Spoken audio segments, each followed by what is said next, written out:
moving a little bit to the right? There you go. I decapitated you too. Sit up straight and pay attention. Yeah. Honestly. Would you mind? Did you just tell me to pay attention? Oh, that dragon is definitely happening. Dragon out of nowhere. I foresee singed butt hairs in my future. Oh yeah. Yeah, he's gonna allow Truly to finally punch Adrian. Is what it's gonna happen. How does that? No, he's it. not gonna reward you. Yeah, he will. I'm not the one that told him to pay attention. Hey, you got to hit him with stones last week. That's Don't ask true. for too much. Well, I mean, a Superman punch to the dome is not asking too much. Chances are, I'm gonna roll a 1 anyways. Right? Nah. Right? Maybe I'll just have that happen. Maybe just every time you try to PvP Adrian, I'll just have you spontaneously fall over. If only she had spider powers, her balance would be better. Yeah. Hi, Hashtag. Welcome in. It's totally a thing. We somehow, I don't know how, we started 30 minutes late again. Honestly, it blows my mind. Welcome in, Nine. How you doing, honey? Honestly, it's like maybe we should just move it to 2:30 start time, but we'll keep trying. Then we'll be for starting 2. at 3. Yeah, we'll keep trying for 2. I believe in us. Notice I didn't say believe. Say, the weight of evidence does not back you up. Hi, Octavius. Yeah, get your game together. Just kidding. I wonder if Octavius ears were burning earlier when I was talking about it. Aqua's getting through them tapes, mate, I'll tell you. What? Well, I don't know what you guys saw it.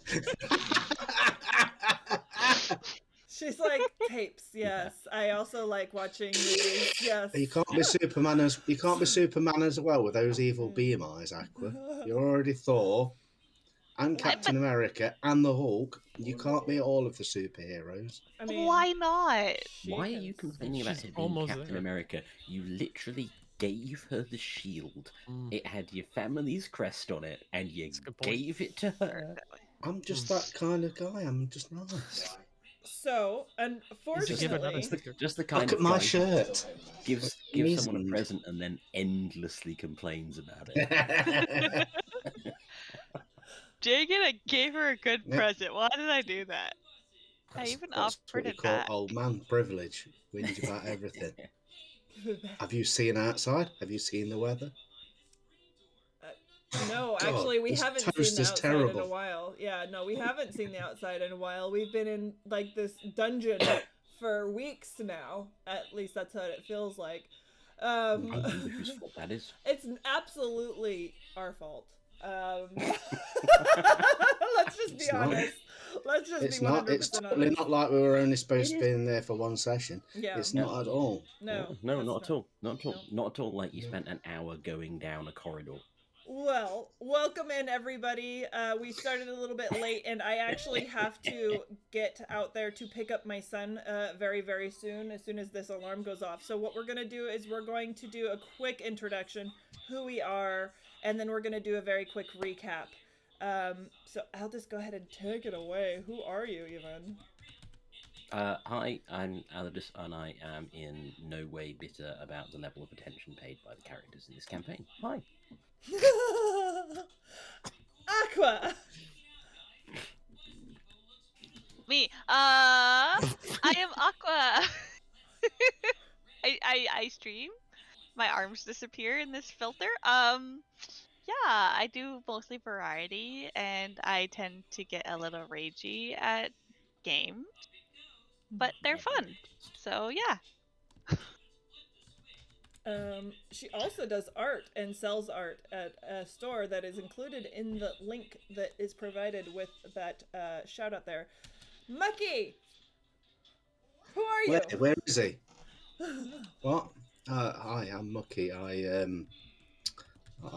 do things like turn up in people's streams and troll them and stuff.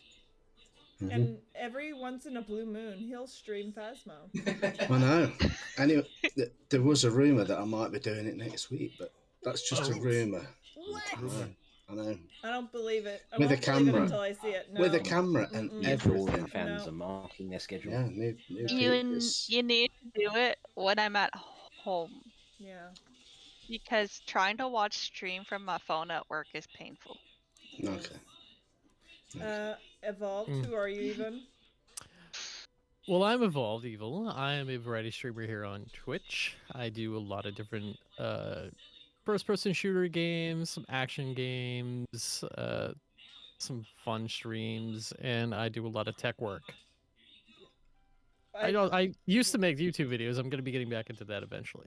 Why did you say I do tech work like all salty and shit? Like, it's not like it's a stressful thing. I don't know. I have no idea. It's not like you help anybody that's like... I don't know of any reason why. Yeah. No. Like, no. It's like, I can only imagine it being a really fun and creative, like, process between two awesome minds, really. I don't know why you would be like, I do tech work. Okay, anyways. Well, everyone's entitled to their opinion. Yeah. You're very incorrect. He needs the award for the most patient man on the planet. After a year using the patience of running low. Yeah, although now I'm torn between you and Aladis, you see. I don't even know. I don't even know. I just know that you're both absolutely wrong. But so I'm Penny. I host our lovely campaign here on the stream. Do variety streams. I play a character called Truly, the tiefling who is slowly losing her mind for reasons. It has nothing to do with the fact that you guys keep redeeming wild magic, like, relentlessly. Nothing to do with that whatsoever.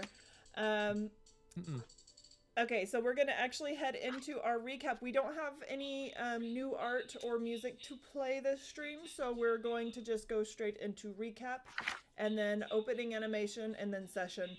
I will be... Thank you, Epic. Thanks, Epic. I'm just gonna... I'm really itchy right here. I just, you know... Oh my god! So my sinuses. Yeah, all of us... My sinuses. I think I've got one as well. Oh man, it's like, oh, the tears, the tears. Let me hold on. There's another one. Thank you, Has. Oh wow, I'm getting like so much a headache right here. Pressure right here. Yeah. Pressure right here helps. Thank you, jerks. Having none of this. Okay, so we're going to jump into our session, and as you can see, there's something different about our setup, right? Something looks a little off. Something's new, you know? Yeah, we made sure that Penny had the smaller video camera. The smaller video, yeah. We made Penny smaller. We've shrunken her. That I didn't actually fix that. What's that fantastic new piece of art that's there that totally doesn't look like it was made by me? Oh, hey, look. Oh, I'm bigger all of a sudden. What now, bitches?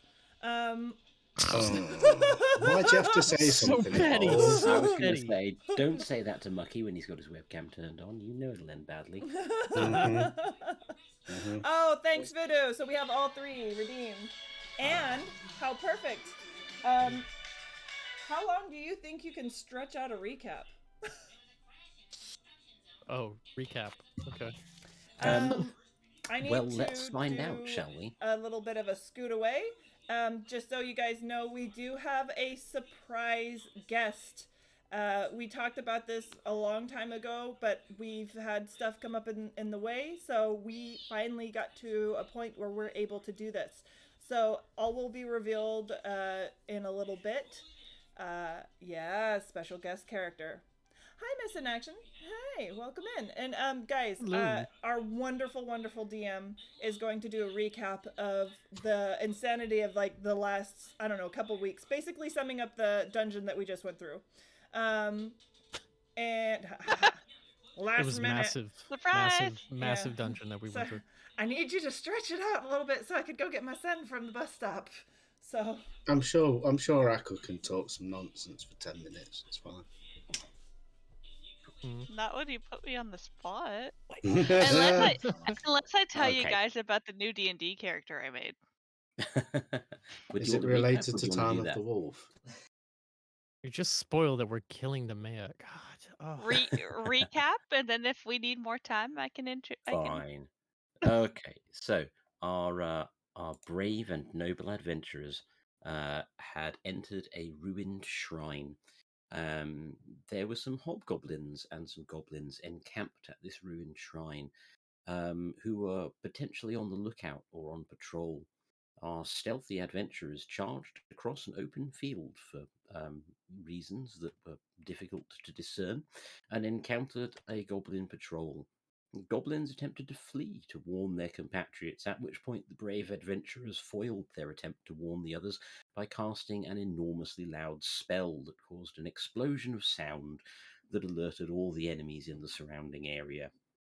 After a pitched battle on the slopes of the hill in front of the shrine, wherein they killed some people, they plundered the remains of the hobgoblin camp. They found a small chest which very nearly poisoned one of the characters, but they just about managed to avoid that.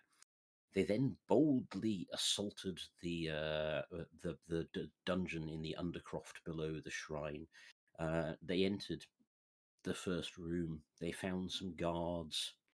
It became apparent that they were going to try and foil the aim of the guards by creating a magical fog so that people could not shoot into them. They did rather neglect the fact that this made it very difficult to shoot out of the fog, but that did not seem to deter them in their aim. At that point, they hit upon a creative and wonderful plan to hurl one of the members of the party out of the fog, where he could then assail the enemies.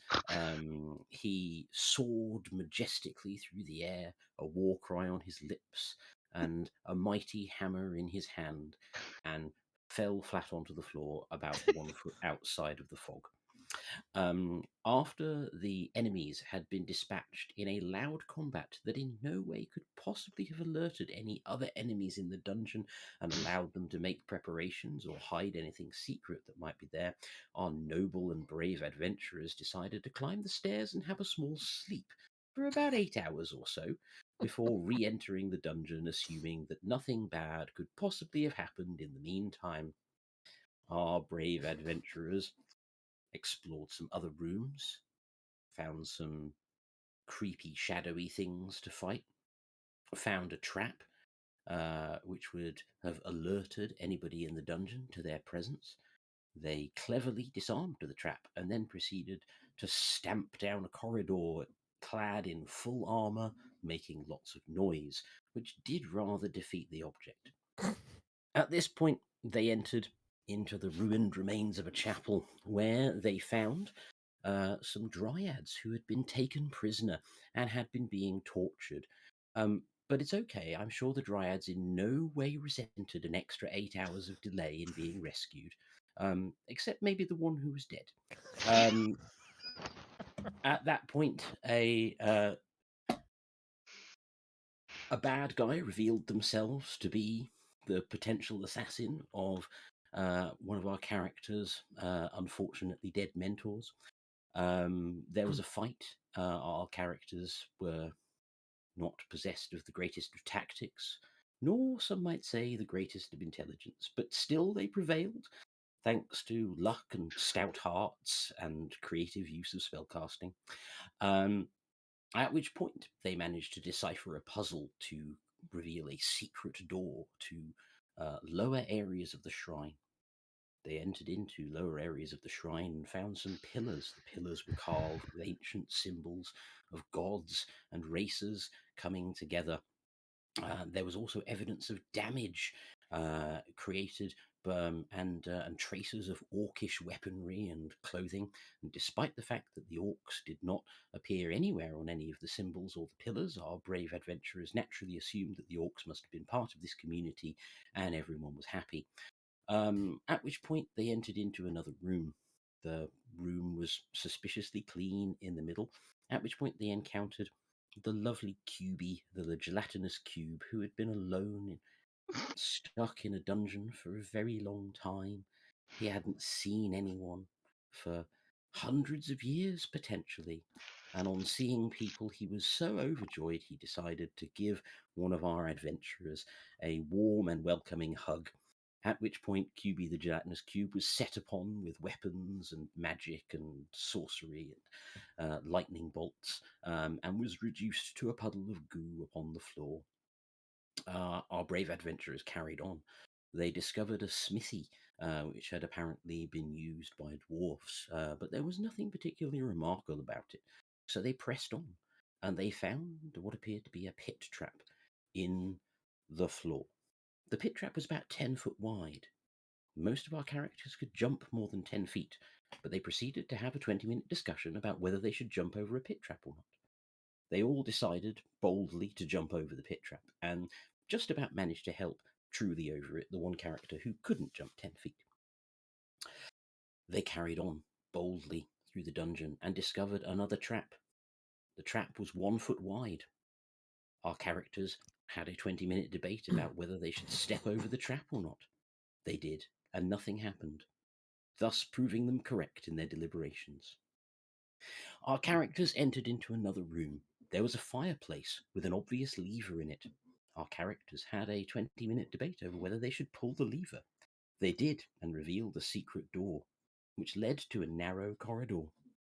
Our characters had a 20-minute debate about whether they should go down the corridor or not. Some of them did so.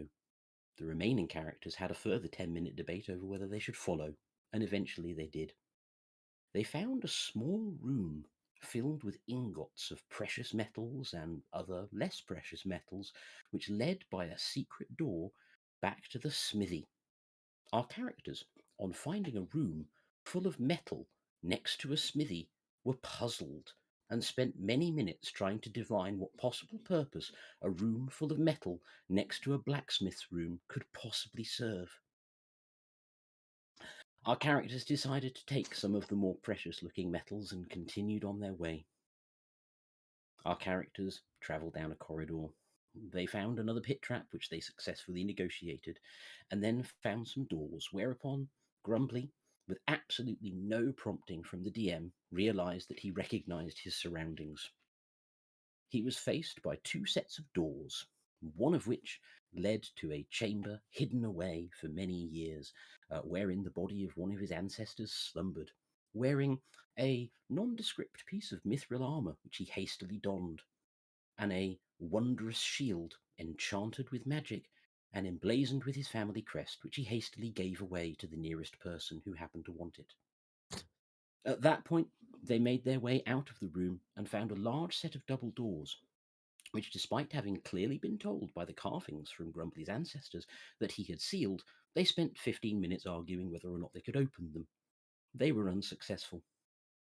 They carried on through the dungeon. They found a room filled with statues and lecterns used by scribes. One of our brave adventurers decided to use them as a slide. They carried on. They found a room filled with glowing light, strangely clear water, and a vandalized statue. Our characters took a bath. Our characters then made their way down a corridor filled with bodies of long dead enemies of the shrine. The wards seemed to want to blast one of our characters out of existence, but for whatever reason, they did not. And they found, using a fairly nondescript rock key that had been presented to them many weeks ago by a lovely young lady who lived in a small watery pool and was treated in a disgraceful manner by one of our brave adventurers, they were able to access the hidden tomb of Sacriel of Lurkwood. Sacriel of Lurkwood told them of a great evil that had once plagued the land and had been sealed away by a great adventurer many years ago, using 7 magical artifacts or weapons. And it appears that malevolent forces that our brave adventurers have been fighting have been trying to break these seals ever since. Grateful for the help that our lovely, lovely Sacriel of Lurkwood had given the characters, they naturally set about destroying his tomb with as much violence as they could muster. At which point, fresh from treating the shrine with exactly as much respect as we'd have expected them to do so, and as exactly as much care and attention as it deserved, our characters began to make their way out of the dungeon and up the stairs for a well-earned rest, and it is here that we join them. I don't know. Mm. I don't remember any of that happening. Thank you guys. People in here can hear me when I mute myself on stream, but yep, no, we're good. All right. Well, I was saying thank you for the lovely extended recap as I needed to get my son into the house with snacks set up. Yes, that is -1 drink for today because I'm going to have a boozy D&D stream because I needs it. So we're going to do opening animation and then we will get into session. And you can see who's going to occupy this empty spot next to us. By the way, the art wasn't working, so I just took it off. All right, so anyways, here we go.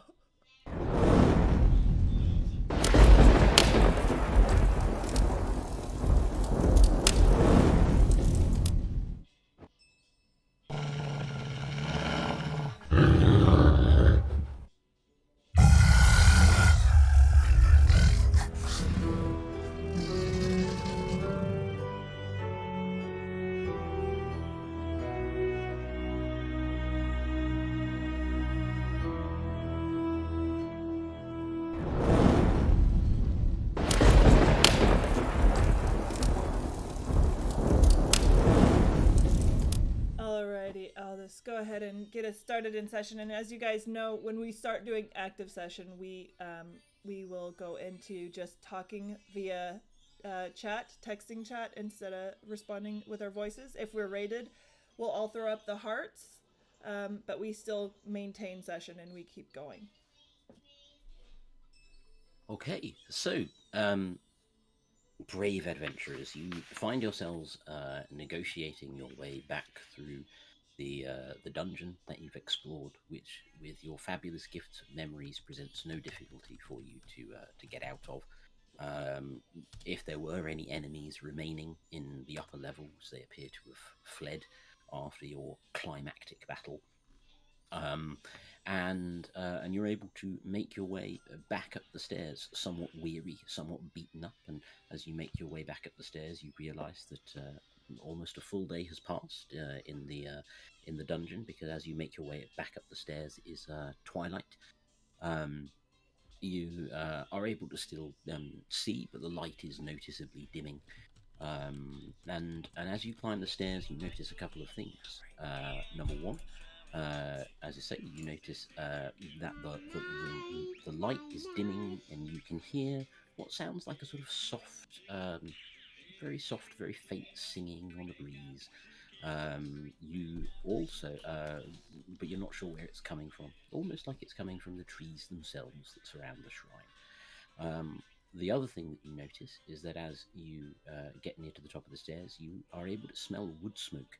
And you can hear the crackle of a campfire as you climb up the stairs and into the shrine. You see over near the tents that had previously been occupied by the hobgoblins, someone has kindled up the campfire that once smouldered there, and a small figure is sat by that fire.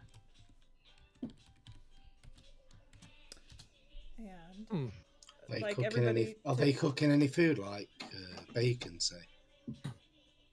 You don't recognise a bacony smell, I'm afraid. I'm just disappointed. Let's give a nice warm welcome to our guest character, the lovely 9 of 8. Hi.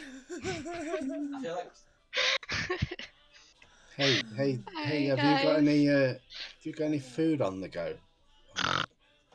Cooking over there.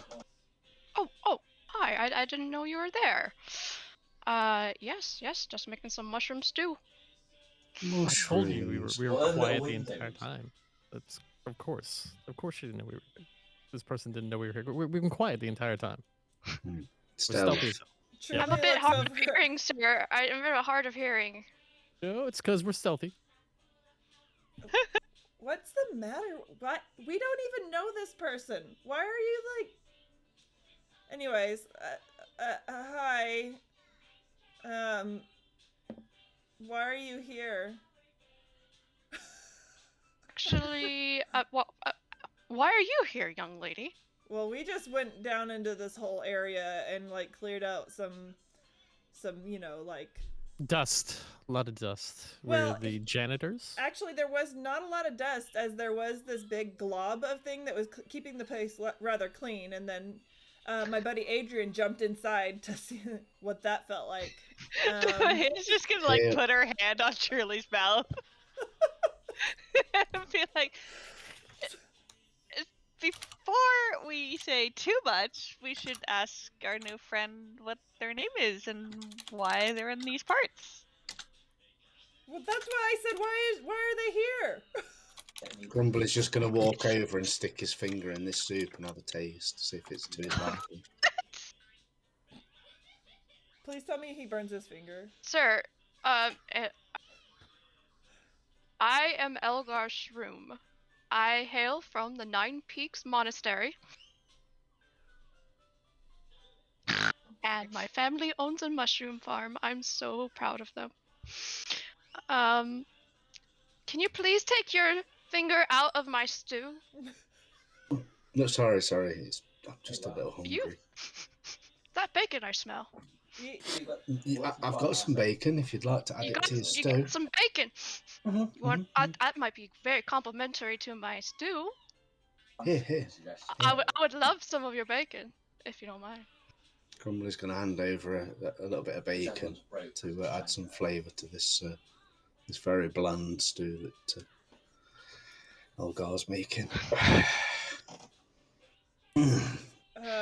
So okay, you come from a place called Nine Peaks, and you like mushrooms, clearly. Oh.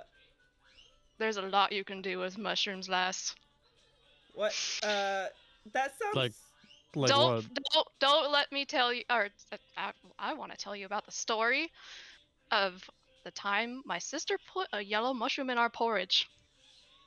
That sounds really cool. Yeah. Go on.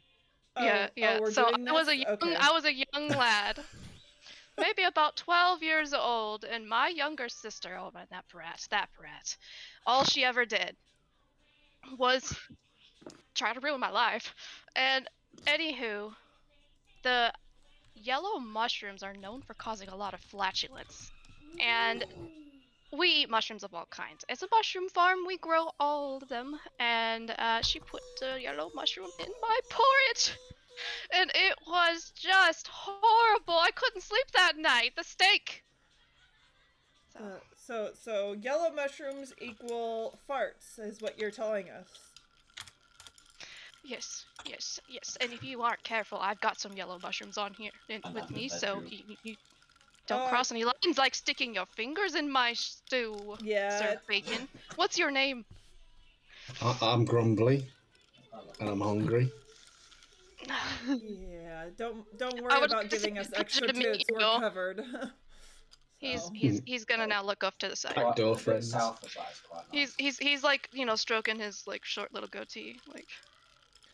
Sir, we've been Would you- traveling together for a while.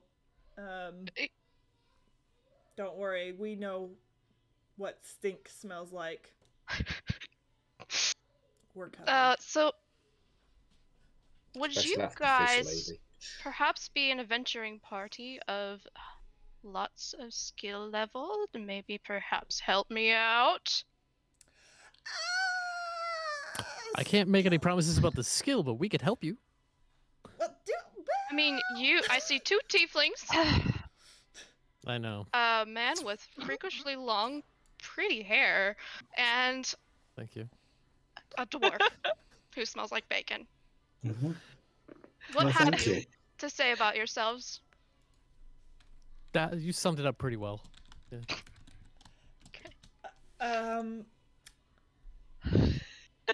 Truly's just kind of like,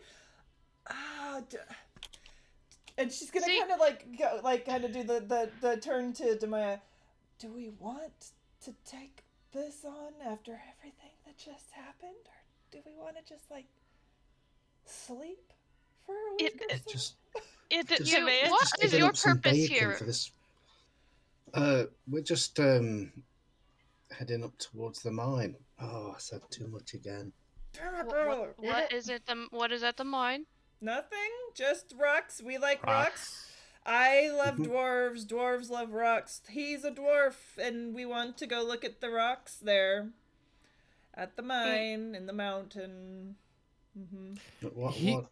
This is our I Make-A-Wish dwarf. see. He has 4 months to live, and his dying wish was to see rocks from this particular mine. So we've Yeah. been trekking across all the world to get here. Make a deception check for me, please, Adrian.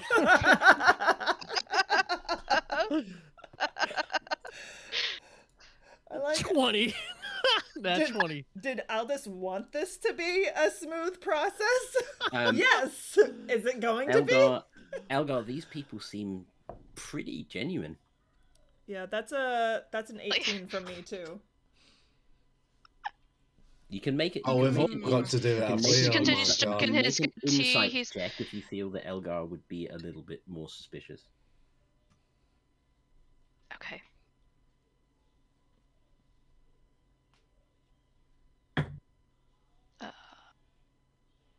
He 19. Okay. Adrian, what was your full result? It was a nat 20 with It- It's my camera.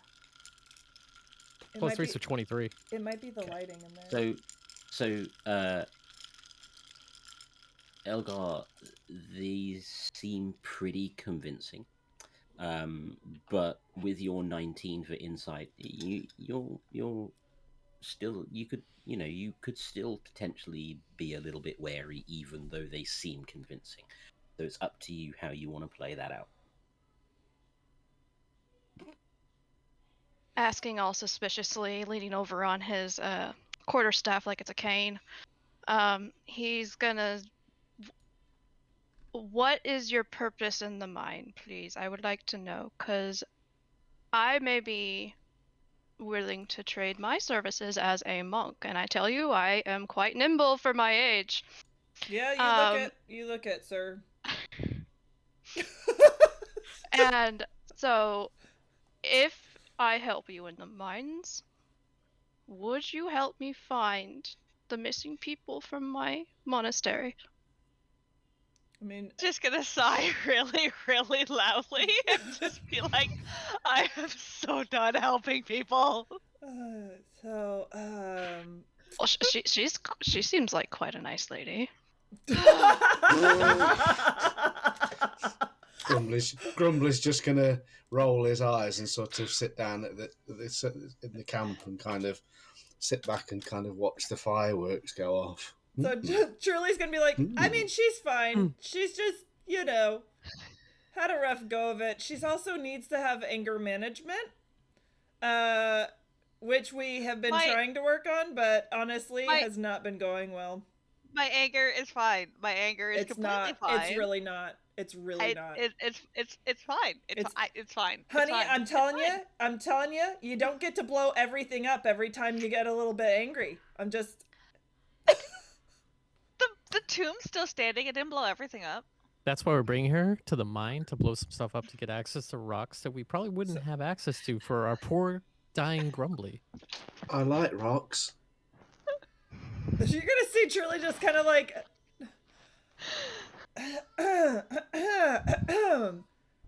Anywho's, so old man, tell us, what happened to your friendly friends from your Nine Peaks monastery, and why do you call it Nine Peaks? Are there? I mean, I assume there are Well- 9 peaks there, but like, Located at the bottom of Nine like- Peaks. oh, Where okay, else would they be? Okay, We're well, not from round The here. top tip, maybe? Nah, bottom carved from the stone. It's so beautiful there. My family's farm, Shroon Farm, is right next door. They've been helping my family for years, you see. And I was one of the fortunate to actually join the monks. So what happened? We have been having some disappearances from our monks lately, and the poor young Lilibet is one of them. She has the most beautiful singing voice. We always told her, you should be a bard. Why have you become a monk? But she insists she wants to be a monk. But she's gone. She's only about 20 years old, you see. We have to find her. Do you think that maybe she Please just help. changed her mind and decided to be a bard and, like, left? Like, maybe Well- you guys smelled really bad with all of your yellow mushroom stuff, and... But Jimmy's gone missing too, and I don't know why Jimmy would leave. He's been with the Order for years. Grumbly, we don't want the yellow mushrooms. Oh yeah, sorry. Yeah, please stop trying to dig in his pack. for- Bacon's. I just want to point out this is really nearly done. We could serve it up. That's all. Okay, so maybe let's discuss this over a meal. That sounds fine. I could use a rest. I'm tired. I'm grumpy too, you guys. I am hungover. Do you know what it's like dealing with you guys sometimes when you just decide to, oh, I'm gonna just destroy the environment around me that was worked on for a very long time, over a very long time ago, and it's like all beautiful and perfect, and then you just get a little bit ragey and you smash things up, and yeah, well, all right. let's No, eat. can you Yeah, spend a Demea. little bit more time describing it? We haven't heard enough of it. I'm just saying, I came out here to look for who killed my mentor, and now I find out I'm destined for a stupid quest. Not what I signed up for. Well, I mean, it's not like any of us signed up for it. Ragey pants. Okay. It makes me ragey. I didn't have a choice in this. Listen. Let's try and focus on the good part. We now know what happened to your mentor, right? We have a direction. This epic quest journey that we're on together, we're destined to do. At least it ties in to what happened, and I guess we're sticking together through this all the way. It will be fun. You know, more of us, more of this. So Maya just looks over at Adrian like, yep. Yep. Super fun. At least we can get revenge for you in the process. I suppose. maybe Grumbly will turn into a goat again. You know, we have I great haven't- fun. You know, I Great haven't been fun. a goat yet, and I would like to be a goat one day. Honestly, I think that you're gonna You make a want to really be? cute. Did you not see what happened to the children of the town? They made a They really look cute like goat. they had fun. I know. The mom was really just kind of over. I don't know. Like She She seemed pretty angry to me. Well, yeah, because you were sitting there making fun of her goat child. You were downplaying the whole thing? Well, yeah, because I think the kid made a really cute goat, and I think Demaya would make a really cute goat. Kids look good with a little bit. Anyway, Elgar, you seem to be a great cook. Might we think about this overnight and get back to you in the morning over some kind of breakfast? Sure. Would you like some porridge? It's freshly made. Does it have mushrooms in it? Oh, of course. The best Yellow ingredient. ones. Plus some bacon. I'm down. Okay. So we're all gonna sit down and eat something then. Yeah. So,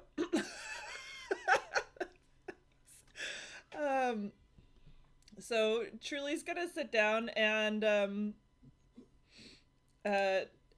maybe scoop a little bit of porridge into the bowl, and she's gonna smell it. She'll be like, "This is this just like basically straight up mushrooms and like broth?" And I mean, it's fine. That's just a question.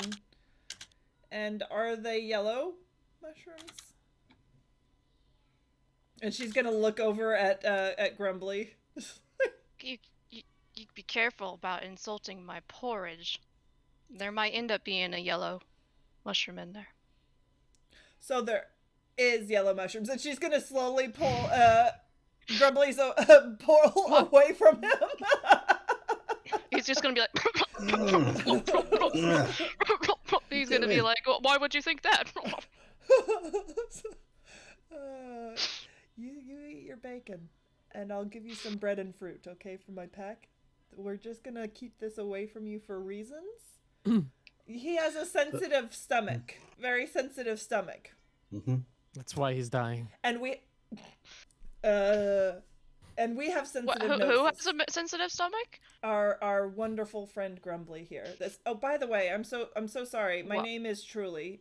It's lovely to meet you. And the dwarf that stuck his finger in your stew. His name is Grumbly. He's a wonderful dwarf. You Yep. are very pretty. Very honest. Almost to a fault. Yeah. That honest. Yep. Very honest. Yep. And He's this totally here. flirting. He's totally flirting with you. Me? Mm-hmm. Why? Give it a few minutes, you'll change your mind. This jerk face with the long hair. His name is Adrian. He's the worst, and he thinks he's a spider person. And this I know. Yeah, sweater powers. you will learn to just tune out his voice like white noise. Sometimes. It's sometimes hard to ignore. Try. Anyways, she's Demaya. I think that this will be an interesting night. Again, Grumbly's probably gonna stay away from the porridge tonight. You know, he's gonna bacon and him are like this, so we're gonna just stick with his normal diet, you know? Okay.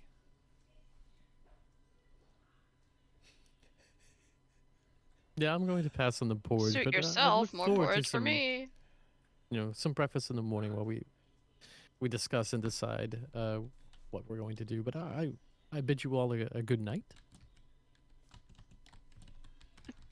Demaya's gonna quietly eat a bowl of porridge and then offer to take first watch. Truly is going to eat the porridge that was both for her and Grumbly, and she is going to let out one big ol' fart before laying down, and then she's just gonna she's gonna like kind of turn red and like as like you're gonna see her cheeks turn like a deeper shade of like purple, and she's just be like, "What? There was that yellow mushroom."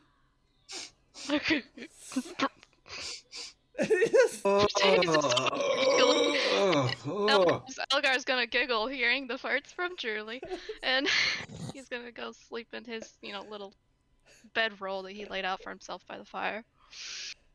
Anyways, just gonna right next to the fire, just lay down. And then he's gonna mumble like, "I warned you."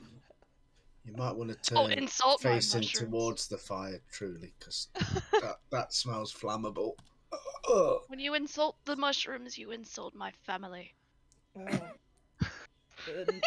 Then I hope the stink is apology enough. A fart's a compliment. And another fart comes out. Oh God, yellow mushrooms. I'm glad. Grumbly's kind of going to shuffle Good on luck the ground sleeping further over away. there, dearie. She's gonna like just kind of have like the crampy breathing. I'm gonna. You know what, Demea? Why don't I take first watch instead? I have a feeling I'm gonna be up for a while. I'm gonna step away. I'll be right around the corner, digging a hole. Could you also make sure you're downwind of us too? Yep. I'm gonna go dig a hole, and I will keep a very close eye on you guys from down there as much as. Elgar's gonna look at Demaya as she walks by, and he's gonna say, "Is that a mouse?" And Demaya's gonna reluctantly get happy because she's grumpy and kind of wants to maintain her grumpiness, but she's like, yeah, this is Humphrey. He's my friend. Your friend. Mhm. He is very cute. Almost as cute as you. Thank you for complimenting my mouse. And she's just gonna like awkwardly sidestep and go to her roll. He's like, And Elgar's just like on his, and he's just gonna be like, and go back to his sleep. Thinking he's getting somewhere with the ladies. So Elgar might not hear it due to hearing things, but the others can from a little bit further away hear just like, God damn it. And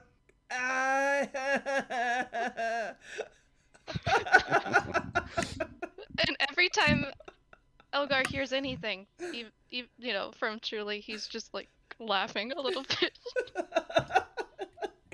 So, as we fade into the night, in the story of our wonderful adventurers, who were undisturbed through the watches of the night, and when bards later sang of the tales, they were conflicted as to what to put in their verses.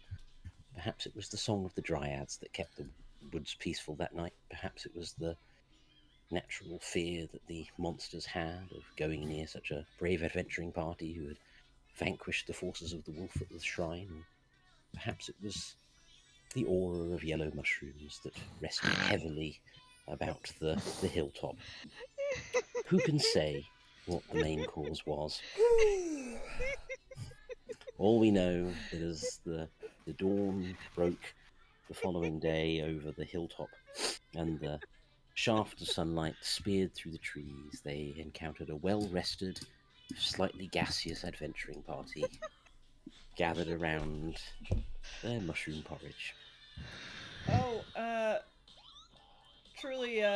Truly has learned her lesson on the mushroom porridge.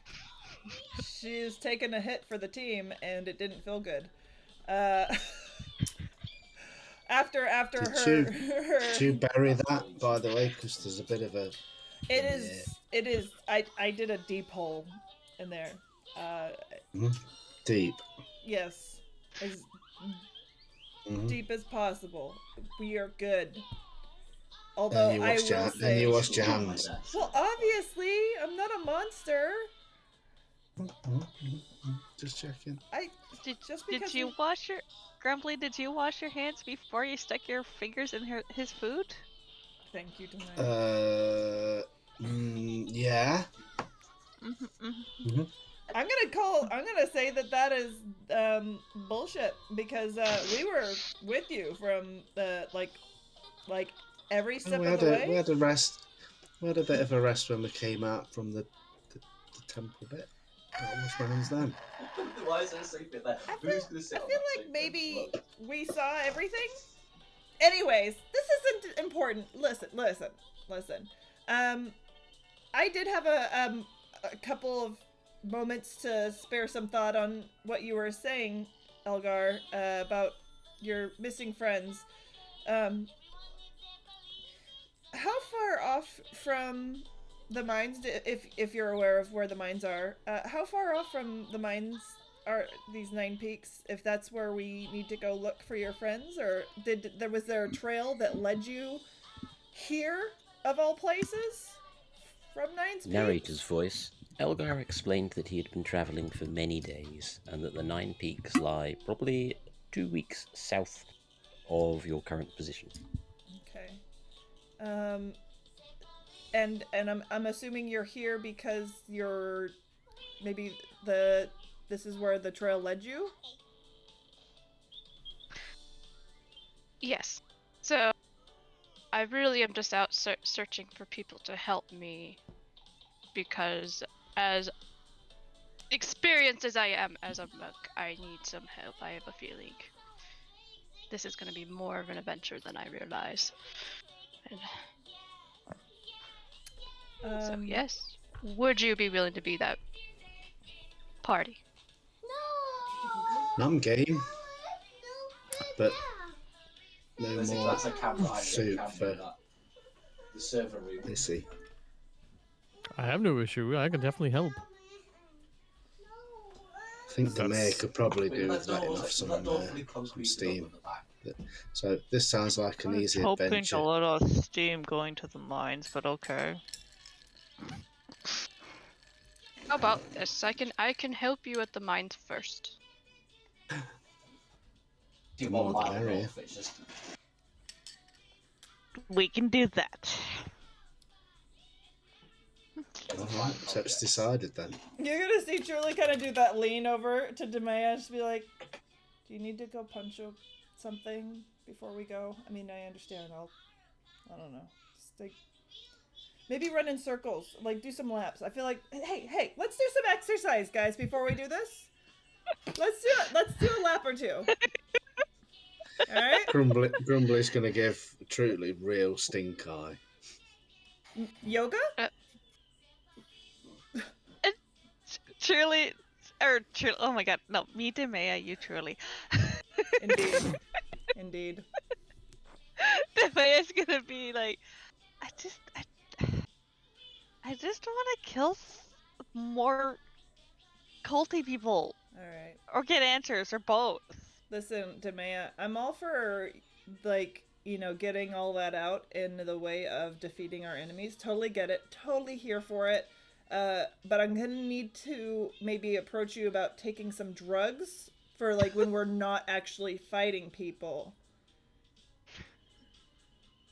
Because I am actually kind of worried for our old man friend here that they're gonna, I don't know, drop a mushroom, like, in your mouth while you're not paying attention, and you're gonna just, like, blow a hole where his head used to be. Maybe he's got some of them special calming mushrooms. And guest appearances. I know. It doesn't go well for our guests. Because Demaya keeps exploding their heads like watermelons. Preventing me from taking revenge.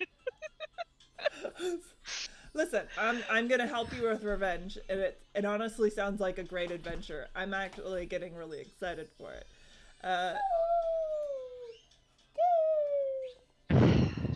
Okay. And perhaps the walk to the mines will help calm a little bit. All right. So no yoga, Grum- no team yoga. Just start the day to clear Grum- our minds and. Grumbly's going to give Truly stink eye again, walk over, grab Demea by the wrist and sort of start walking off in the direction of the mine. Come on. Elgar's gonna approach Truly and ask her, how do you feel? Like, I don't Feeling feel- better than you did last night? Yeah, nope. That I took care of. Did you know that I have a mushroom that can fix it?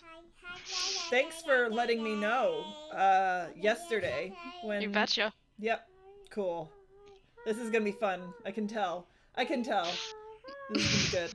So. She's just gonna start walking. Alright, Elgar's gonna start walking too, with his cane / quarterstaff. Grumbly's Adrian's walking up with. Adrian's just gonna walk in front of Truly, because last night was horrific. That's why Grumbly's walked off in the lead. I don't mind taking the tail end. I deserve it. I was gonna say, I think Right. we all know who's taking the tail end this Yeah. Yeah. Yeah. Grumbly's just going to look up at Demea, sort of while he's dragging her off. As you And walk, go, I think he totally wants to give her his mushroom. as you walk, you see he doesn't walk overly that fast. He's a halfling and an old man. Yeah, well, so then you get to be behind Truly, because Truly does walk fast, and you deserve to smell the stink, since you are responsible. He's accustomed to it. It stirs You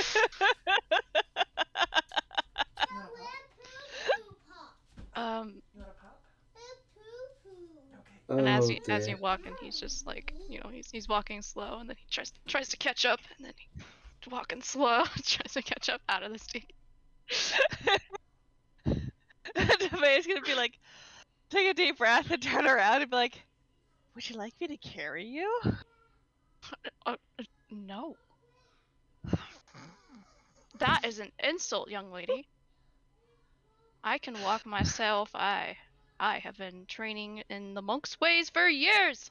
Over 100. Did they teach you how to walk fast? Alright. So he's now going to, like, distance from Demea. She's not so cute after all.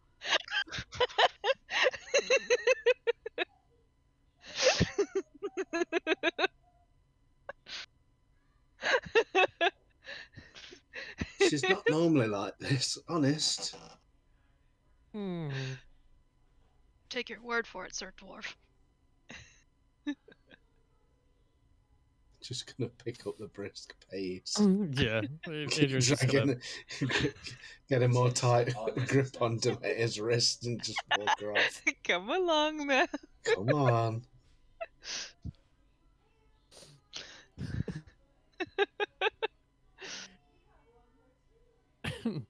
Adrian's going to turn back towards Elgar. And so, how many people exactly have gone missing?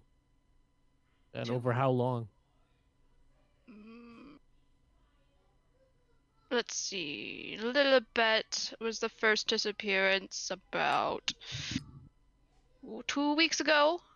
And then Jimmy was about a week later.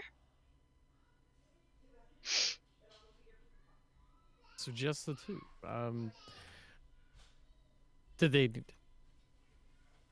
other than being from the same monastery, was there any other maybe possible link between the two? See how there could. Jimmy is like about 40 years old and kind of a quiet man, big, and doesn't really talk much. But then there's young Lilibet, and she's singing her songs and one of the most lively, happy young ladies. I've never really seen them socialize together. Like, to where I would think they would possibly be together. And they're from different parts of the lands and coming to this monastery. They're not from the same area or anything.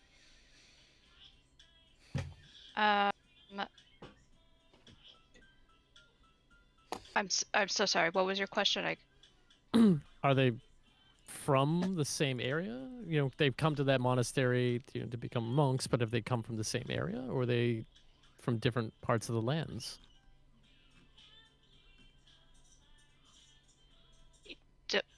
Different lands? Sorry.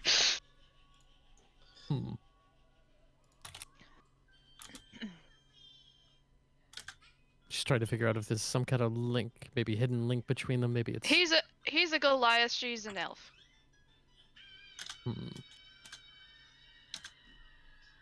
Adrian, maybe the link is that they're monks. Oh, I know that. They're at the same monastery. But I'm wondering if maybe there's something that followed them from wherever they come from that has taken them. Maybe it's his mushroom soup. It's like a spider. I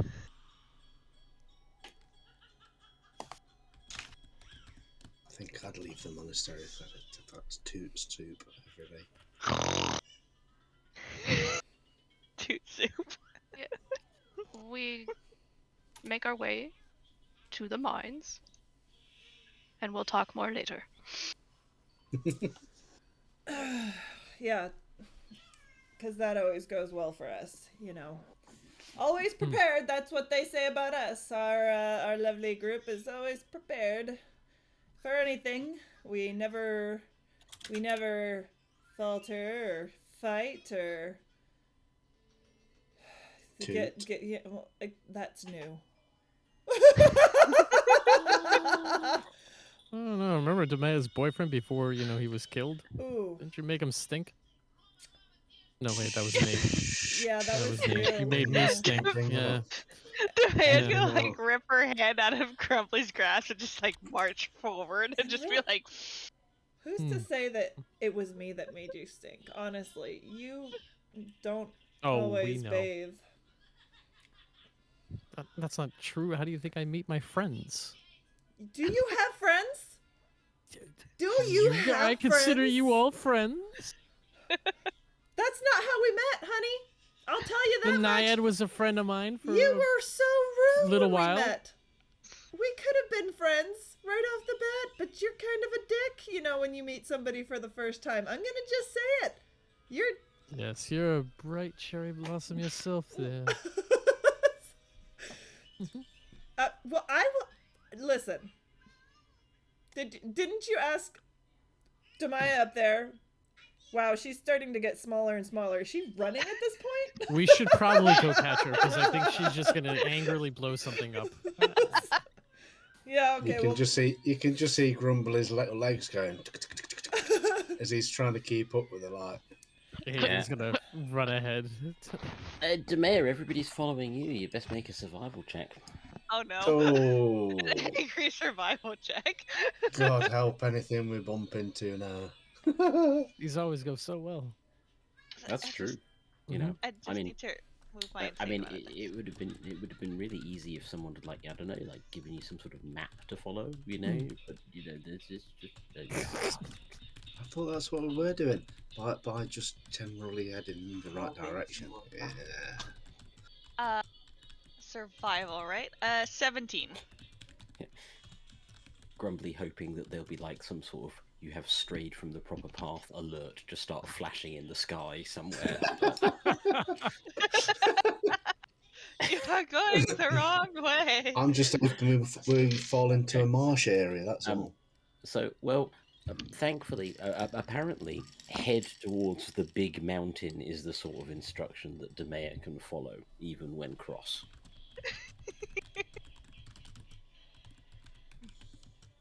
So, you head towards the big mountain. She's like, I remember it was glowing, so I'm following what used to be glowing in my dreams. So, Indeed, there were indeed two glowing things in your dreams, and this was one of them. You are able to kind of make your way more or less in the direction of the mountain.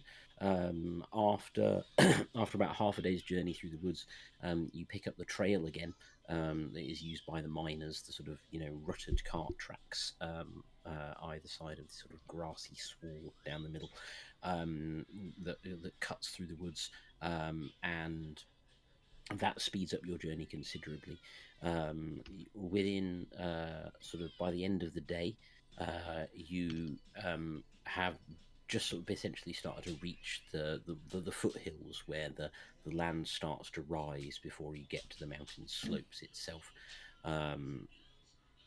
By consulting the map, you are able to see that the entrance to the mine itself is somewhere on the lower slopes of Iron Peak, which is the big mountain that now kind of looms in front of you.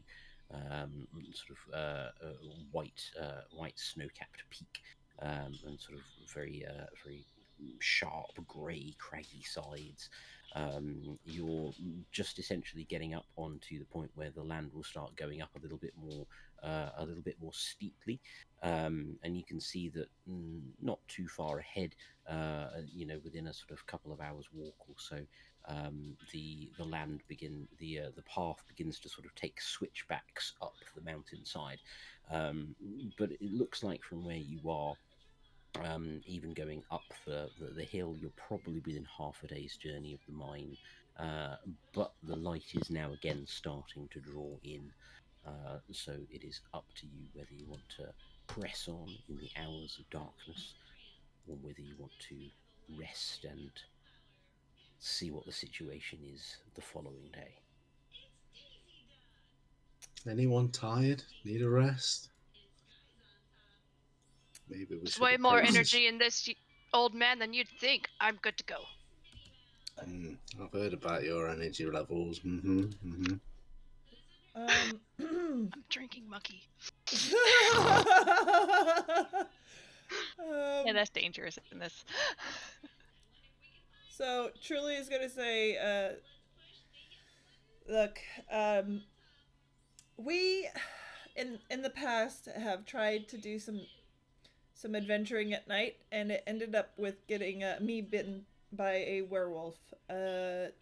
So I'm maybe keen to try and do the whole daylight thing, and also I believe you when you say that you can keep going, sir. But I can't. Betcha. You haven't got any blue mushrooms in your backpack, have you? Multiple times a night. No. Oh. So Grumbly's going to basically start looking around for some wood to make a fire, camp up for the night. Truly does the few steps back to Adrian and go, I don't want to know what the blue mushrooms do. I wouldn't worry about the blue mushrooms. Just stay clear of the yellow ones, please. Honestly, you should be thanking me. Can you imagine if it had been Grumbly eating it? Can you even imagine? I can hear you. You know it's true. Don't even. I know. Shh. I saved us all. Took the hit for the team. And man, it was quite a hit. So, okay, you guys think you suffered? Do you know what that felt like for me? No, but I'm sure we're gonna hear all about it multiple times. You know what? I hope We should you probably go eat the blue rest, mushrooms. maybe, and then I'm good. I don't need them. My hair is beautiful. I don't think it has anything to do with hair. No, I just wanted to remind you. Oh God, you're the worst. Also, you're not even trying to be quiet. I think they We can have a hear. fire lit. You Yeah. don't think that can't be seen? I'm saying, like, for the group's sake. Like, do we want to have everything heard that we're saying? I don't really think Elgar thinks that. You lack stealth, sir. Elgar And has old subtlety. ears and didn't hear. I think we can kind of scout it out a little bit tonight, and then at sunrise we can make our approach. You've got good eyesight at night, though, Adrian. You could maybe me and you could go and have a walk around. Have a look. We could take a stroll. Yeah, leave us alone with the strange old man that we found out of nowhere. Grumbly knows that he wants to leave him alone with the creepy old man. It's cool. I'm gonna do some.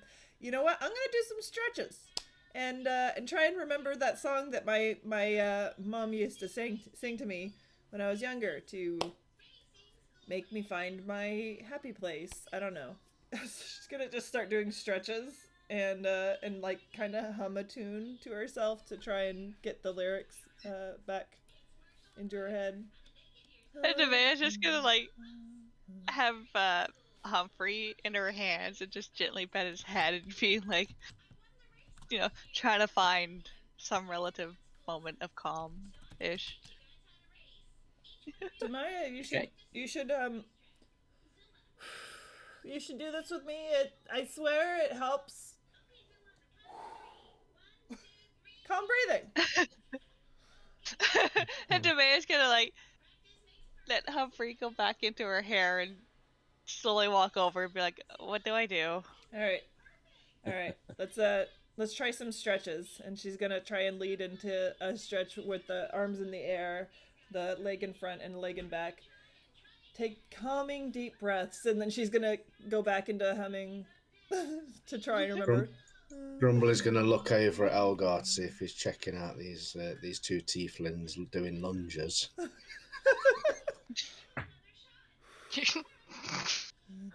I mean, yeah. But Okay. so is Grumbly and Adrian, yeah? So We've been Grumbly's with them too no- much. Yeah, Grumbly's thinking. All he can think about is the mushroom toots from earlier. Right. So, Grumbly and Adrian, your plan is to scout the area. Yes, I'm going to take off my Mhm. chainmail so I can be extra stealthy. Okay, that's fine. Grumbly's going to shake about in his new mithril thing and just make sure he's not making any rattling noises. Oh, No. shimmy. Absolutely no. The mithril is supple and pliable, and therefore is going to not cause any disadvantage on stealth checks. Subtle and pliable, just like Elgar likes it. Absolutely. So the question then is, given that the place, the entrance to the mine is about half a day's journey up a mountainside, how far exactly are you going on your scouting mission? We're just going to scout the area locally. Yeah, half 3 till 5. Make sure we're That's not just coming up annoying against. for me, Go like, as far as we that's can the within part our about time limit. Just have a sort of look, see if there's Well, any that- sort of that- fortifications on the way up. That's sort of my question. Is like, what's your time limit? You know, and because obviously you 2 hours maybe. you have at the most. whole night. That's fine. Okay, that's fine. Go ahead and make a. If you're scouting around, you can make either a survival check or a nature check for me, whichever you feel is best. Okay.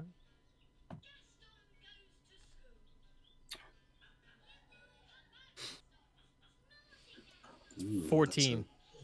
Okay. I and got a you nat 20. That's, It's my first nat that's 20. survival. okay, and Plus- you plus can 2. also you can also both make stealth checks for me, please.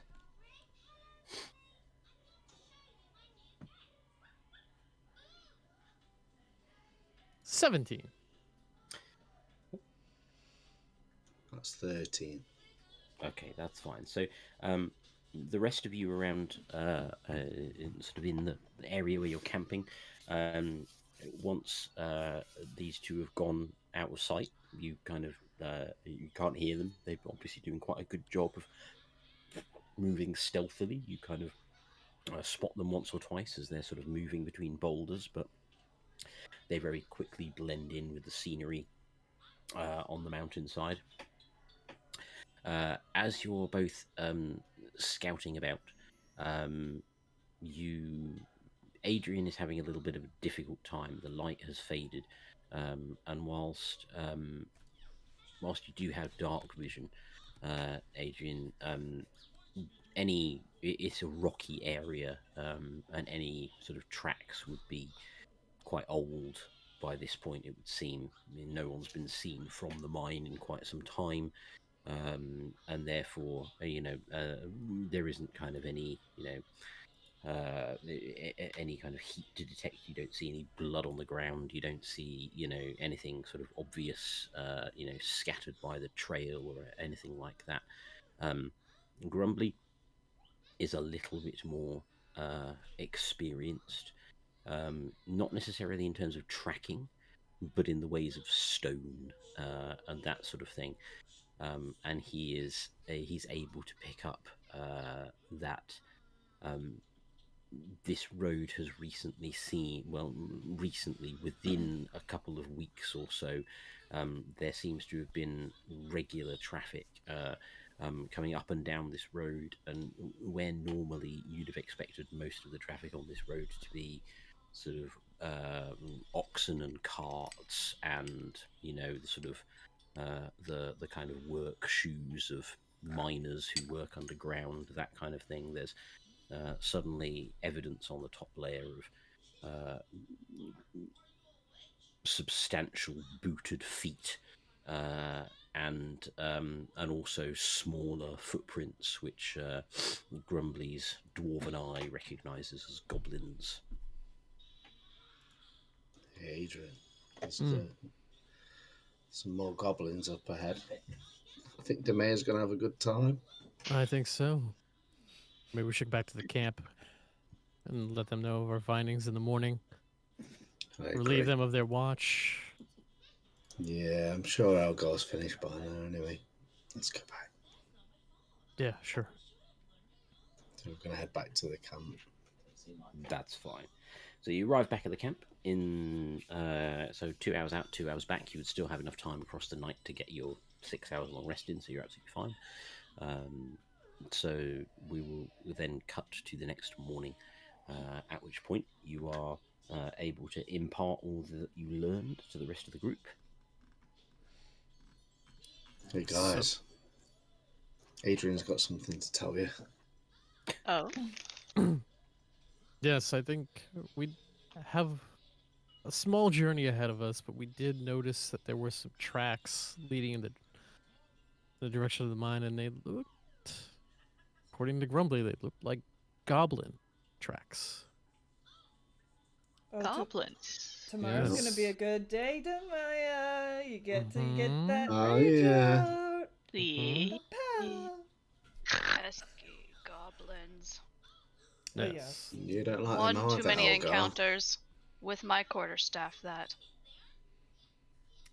Well, Well, I if think you- you're going to be able to get this and put that quarterstaff to use. Perhaps we should head out immediately, put out the fire and make haste. Oh, If you don't- get to use it with Demea about. Oh, yeah. Never good, Yeah. are they, goblins? No, but are we sure we want to go in the dark? I just remember. It's the morning. It's the morning? Elise. Oh, It's it's the the morning. Okay, so we've already been sleeping. Did Well, you then- sleep well? Sorry. Mm. Did you have blue Sorry. mushrooms? That was the bit where I said you had enough time to get 6 hours of a long rest in, and then it was the next Oh. morning, and then we started talking again. Yeah. Totally paying attention. Totally paying heard attention. all of that. I was Okay, not good, reading good, yeah. other things. Totally. Totally. Yep. Fine. Fine. Gold star? No, that's fair. Okay. So, yeah, perhaps they should follow me and Grumbly in the direction that we saw the tracks. Yeah. Sure. Elgar, listen, hey, no disrespect at all. Because you look very capable, and I mean, I know from experience how good you are as a chef. Thank you. You Yes. flatter an old man. My my concern here is, so we tend to just like either stumble in or charge into really, really intense battles. Are you gonna be okay? I don't know how. I'll tell No, you I this. might be an old. Oh, no. Sorry, Please continue. Dig yourself a hole. listen. I don't know how. I'm usually the one that is the one that stumbles into the fight, and I walk out unscathed a lot of the time. I don't. Again, have It's no quite idea how annoying. that. Yeah, it's kind of. I don't know. But- When did that You happen? remember when the big dragony thing killed you, right? That was like a long time ago, but for the most part, almost dying is just like easily like forgotten. Okay, like that was such a. But you know. Whatever. Almost died, no big deal. Yeah, like come on now. Happens to me on a daily basis. Yeah. You know? Well, that's right back? because you almost get dragged into things like a toad's mouth or the water from the water snake. Truly, or- is it? Truly. Yeah, sorry, I get distracted. Listen, I just want to Truly, make sure that you're gonna be young okay. lady, do not overtalk your elders. Okay. He pulls out a plain brown mushroom, Oh God. like a portobello mushroom. Like there's nothing, special about it. Is that like your and- talking stick or something?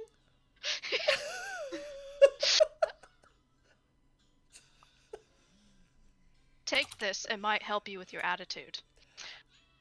And You so he gives. appreciate it. Don't know how this answers my question on whether or not you're gonna survive a it. big. Okay. She Just puts stick it in your mouth, young lady.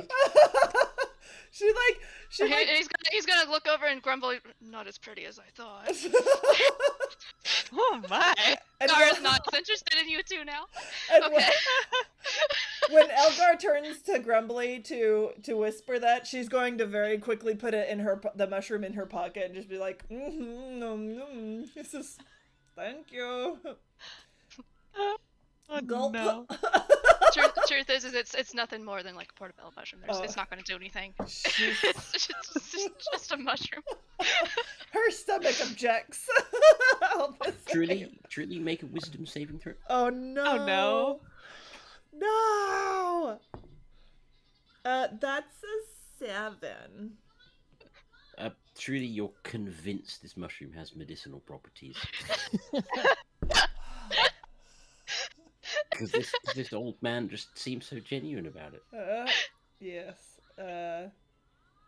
Well. Yeah. Just.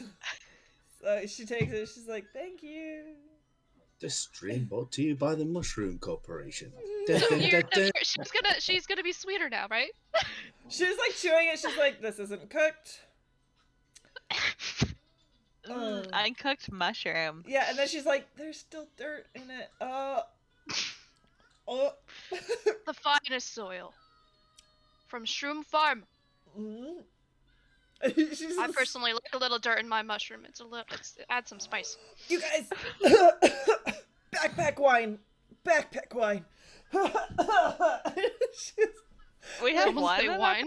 She reached in and Well, yeah, Perfect why have you been mushroom to holding go with the wine for? He pulls out yet another colored mushroom. Sorry. After drinking whiskey last session and now going for the backpack wine, Truly just has a fully functional bar. So yeah, She may have a problem. you're gonna see her take a few Fine. big swigs of it and just like cork it, put it back in there. Now I'm thinking we might have a It's like problem. nutritional yeast. And she thinks my rage is the issue? I mean, I don't have rage issues. You have rage issues. You know what I can say about your rage issues is that at least it benefits us in battle. Yeah, See, it's just it's not outside an of battle. issue. It's It's just not an outside issue. of battle that it's just like a little problematic and scary. I mean, not to me because I don't know. I just at this point I'm so used to it. Well, pour yourself a go cup. We should probably head All right, towards the mine. let's go. Yes. I feel totally prepared for this. I'll go. I'll go up front. okay, that's fine. So up you go up the slopes as the dawn light breaks. It breaks over the shoulder of the mountain, and the sort of the forbidding grey slopes rise out in front of you. You follow a well-used trail which winds up the steep slopes. The switchbacks are leading to a point on the lower slopes of the mountain, a couple of 100 feet above your heads as you set out. As you get closer to the top of the path, you realize that you are heading for what appears to be the front of an area that sort of plateaus out from the mountain for a short distance. It appears to be flanked on all sides with the tumble and jumble of boulders, whether they had fallen there naturally or whether they're the result of being pushed to the side for clearing an area. You're not sure. What you can tell as you round the final switchback and get onto the last little stretch of road, stretches a couple of 100 feet out in front of you, is that the road, the part that you're following, eventually kind of disappears between this jumble of boulders through a gap, which would obviously lead to wherever it is the carts are taking themselves. But you can see that the kind of the actual face of the mountainside, where presumably the entrance to the mine might be, is some distance further back from there, but you can't quite see that at the moment over this tumble and jumble of boulders. So, where to, leader man who knows the way? We didn't really scout this much further. It would have been too far. As soon as we found the tracks, we came back to camp. Cool. I think that maybe we could spread out just a little bit to get more of advantage as far as the views of the mines here, the entrance. Well, what are your hey, thoughts? My thought is I choose my travel buddy to be Demea for. Yeah, Why is that? If I'm gonna go with the big gun. No offense, Grumbly. Offense to you, Adrian. Elgar, you're old. I don't know. Elgar. I'm not gonna say what I wanted to say. I'm not gonna do it. Elgar, you might be pretty stealthy. Do you think you could maybe sneak into the camp and plant some yellow mushrooms Yeah, for anyone send down the there to eat? old man in to, like, hey, go ahead and beat up the old man before we get there, so that way we can see not what to, the not to beat him numbers up, are. but I think sneak in and just plant some yellow mushrooms for everyone to. Well, DM, how many mushrooms do I have? Endless supply. Yeah, I mean, you're a that's your thing. I mean, you're a mushroom farmer, so you have a fair amount of mushrooms. Of various types. Yeah, I mean, if you think Blue sneaking ones, into yellow a ones. camp and planting some yellow mushrooms about on the assumption that everybody in the camp will immediately go, oh, hey, a yellow mushroom, and eat it, and then immediately be incapacitated by terrible effects that didn't incapacitate one in your own party is a solid plan, then I'm absolutely not going to stop. So, it was really I'm hard to sleep the thinking- night before. Why don't we give them to Truly and Demea? Just them. I think You two seem nice. I am. We are nice. We're the nicest people here. Thank you. Thank you for Thank noticing. you very much. men. Am I right, Appreciate it. Demea? Honestly, Oh, seriously, why? Yeah. Why do we hang out with them? I have no idea, but I am not eating a yellow mushroom ever again. Ever again. But I've never eaten one and never want to. there So I'm is just thinking actually. that the I can tell cloud that you. it would create across this entire camp, it might shield the rest of our approach. That's okay. It That's might be weird. Explosive. No, listen. As crazy as this is, there is an actual point to what Adrian is saying. What if we made more yellow mushroom stew and fed it to the orcs, and then they're gonna have a real yucky tummy when we come in and bash their heads? Who's feeding? it to Or Our idea, but how are we gonna get the mushrooms into their food? Well, we're gonna make the mushroom stew, and the aroma will make it to them, and they will come and eat the stew that will just be, we're not gonna be there somehow. They're just gonna eat Do it. They're not the orcs smartest. Do They eat anything. They're orcs. They're not the brightest. They just want to feed themselves, right? They're like, yay, the smell is gonna be food. Food means we could kill people. Oh look, there's no people to kill, but there will be stew. They eat the stew. They have a really messed up stomach. For a couple hours. you sound like you speak from experience? I mean, it's a strategy. Maybe we come at this with a yucky tummy strategy. Better yet, how about this? Maybe we take your I- plan and we attract them in someplace with the smell of the stew, and then Demea just fucking wrecks them Oh yeah, that's also at the food. yeah. Before they even get to eat it. I'm in charge of making stew. Yes. okay, So he's gonna start making. Or well, where am I? Am I able to like go set up a campfire and start making stew? how are we gonna get them to eat this stew? I assume they're always hungry, like You could just Grumbly. make a fire pretty and then sure just they leave like some meat. stew cooking. Yeah, Or, it's got an aroma. and don't take this the wrong way, Elgar. We are still very nice people, especially Adrian and Grumbly. Myself and Grumbly. Maybe you're here stirring the stew, and they see you as a tasty morsel, and before they get to you, Demea lights them up. I really like the idea of them having a yucky tummy. I'm just saying, I would like somebody else to suffer the way I have suffered. It was delicious, though, sir. You will suffer as I have suffered.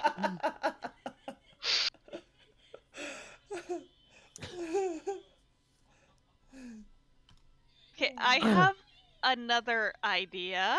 Are you just gonna charge in and blow them up? No. I want to, but Okay. no. What I can do instead is summon a storm that will make it icy and therefore difficult for them to move around in. You can do that? Yeah, I learned it Why last haven't night you while been- I slept. Oh, that's convenient. I know, right? Hmm. What, did you guys not learn anything new while you All right. slept? Yeah, of course we did. Yeah. Well, I was trying to remember the song that my mother used to sing to me while we were doing yoga, and I thought about, like, I was trying to forget the explosive toots that I had the other night. It made me start thinking about other things I can do that are explosive. So, Nice. I have an idea. Alright, some We'll fart see. shroom stew coming right up. And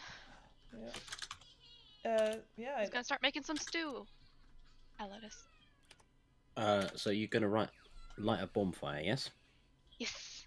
I'll make Okay. stew, and I'm going to start walking away from the campfire that they're making slowly, thinking this is a great idea. Okay. So you light a bonfire in the middle of the path, near to the plateau, just behind the screen of boulders. As the smoke spirals up into the sky, and you start, stirring the stew, you hear a shriek of alarm from somewhere over near the mountainside, and a very faint sound of running feet that gets slightly fainter as it goes further away from you. What was that?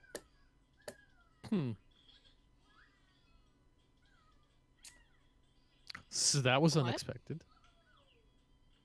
You guys hear something? What'd you hear? Probably our plans falling apart. That's probably what we just heard. It's probably the actual sound of our plan falling apart. But fart shroom stew. I know. It was a good idea, I think. I think you better eat it instead. I think that I'm gonna pass. Because I don't want to, just Demaya. embarrass the whole team by pooping in front of the bad guys, so... If I am to use some of my spells, I need to concentrate. I don't think I'm gonna take that. No, thank you. I'm gonna go with Demaya and protect her in case while she's concentrating. Yeah. He's gonna walk away, holding his stew and stare at it a second. Just sad. Grumbler's already a distance away because he knew that the soup offer was on the table. So, what if we just, walk up and try and kill them like we usually do? Honestly, that's... Whenever we try to make plans... I think we're out... I don't know. Maybe... Well, let's just see what the effect the stew had on them. Or the new plan is the old plan and I just walk in and boom? I think boom is usually a solid idea. It hardly ever goes horribly wrong.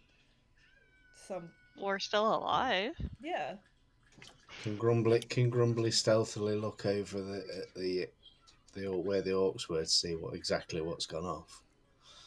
Yeah, absolutely. Grumbly sticks his head around the corner of the road, a bold and dramatic step which nobody had actually done yet. I don't know what he's trying to say, guys. Grumbly sees in front of him a wide area with boulders around the edges, dropping away steep slopes at either side. The area contains a wide open area in front of you where wagons have obviously been used to turn around. You can tell this by the grooves in the dirt, showing a well-worn kind of area where this is done. Off to one side on the left, a large dining table with benches down either side sits completely empty, and two kind of lean-to tents have been erected, each of which has a jumble of crates stacked up in front of them. Just behind those is a spur of kind of roughly cut wooden rails running along sleepers, which runs off to one side, having curved out from from the entrance to the mine. There is no one about. Will I be able to see the track where the tracks of the orcs have gone? You can see that around in this area there is a jumble of tracks of large booted feet and smaller bare goblin feet, which all kind of lead towards the entrance. A lot of these tracks are very old, though, so it's very difficult for you to get any sense of what's been going on from where you are, just at the edge of the plateau. Cool. Hey guys, the stink soup scared them off. I can't say I blame them from running from that. I'm going to start making my way sort of cautiously into the camp, sort of sneaking behind things, waiting for the inevitable explosive fingers to come from behind him. Adrian is going to walk behind Grumbly. I'm assuming he has. Do you have your shield out, Grumbly? I'm prepared for combat. Okay. Then I will walk behind Grumbly with his shield, my hand on my sword. Okay. Doing heroic poses. Yeah.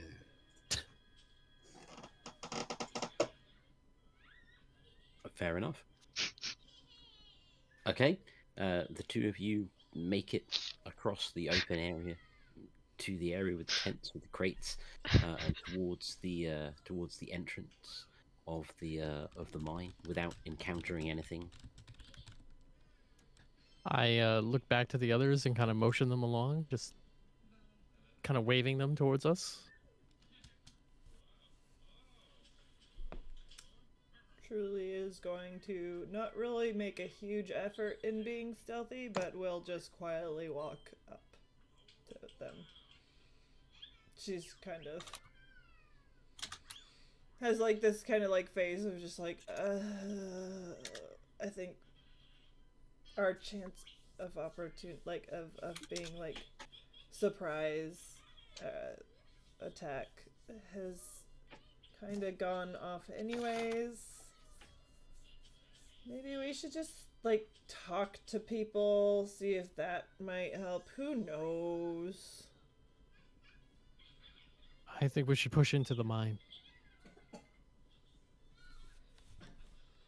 Yep, let's do it. Okay, that's fine. So you push further forward into the mine. As you enter the mine, you find yourself in a dark area, rough cut stone and low ceilings, as the miners have only carved out exactly what is necessary. Those of you around about 6 foot tall are kind of in danger of banging your heads on the ceiling. The rough cut wooden rails here continue through into the mine. At various points there are sort of little alcoves or natural pockets of caves which the miners have hit, or little exploratory starts of tunnel where they've just obviously seen if there's anything else they can find, another vein of ore or anything like that. But by and large the tunnel kind of follows a more or less straight path in front of you, for about sort of 30-40 feet before turning a slight corner.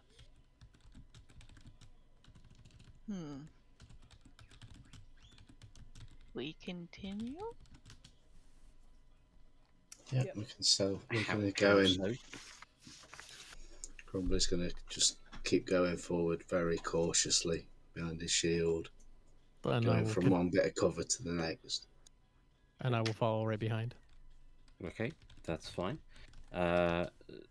So it's as you are coming around this corner, you find yourself entering into Grumbly, the start of what appears to be sort of a relatively large natural cavern. The ceiling is a little bit higher here.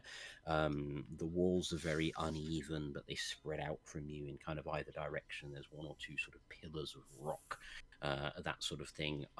The sort of the wooden rails wind their way through this chamber, and out the other side.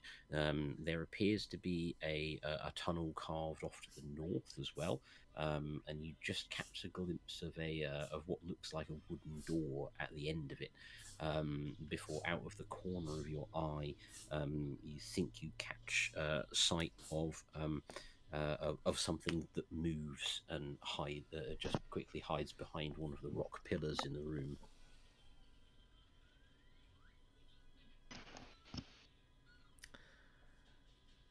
So what we're doing, guys?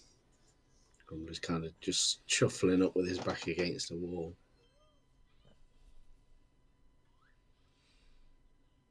I mean, Maybe we should take a peek inside that doorway that's down that way. maybe we should, I don't know, look around, see what we can find where, I don't know. Should we investigate this room first or just keep going since we're not seeing any like movement or people or, you know. I'm saying this because did we all see it or was it just Grumbly that saw the movement? Grumbly's the one in the lead. Grumbly's the one who's looked in the room. Okay, and did he say that he saw movement or because this is me speaking like I didn't.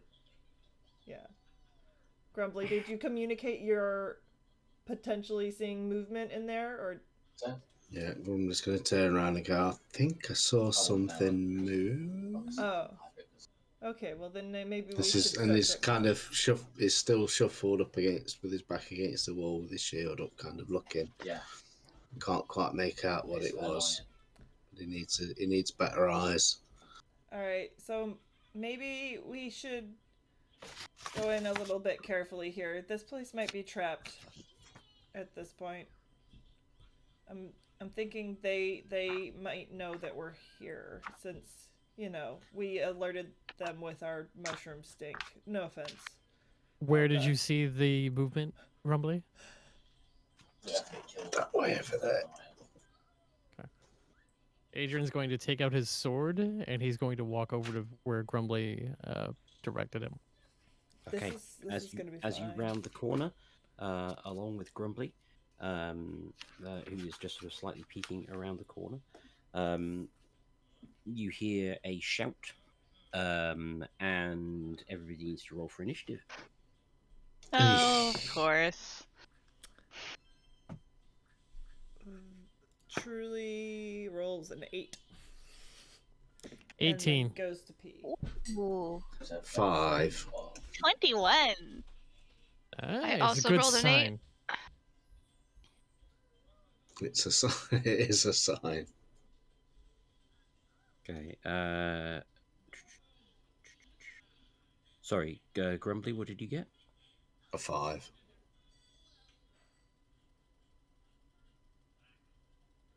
Adrian, what was yours? 18. 18.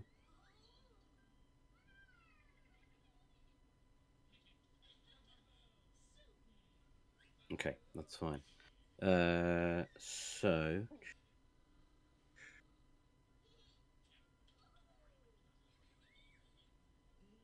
Adrian, as you round the corner, you see a pair of goblins begin to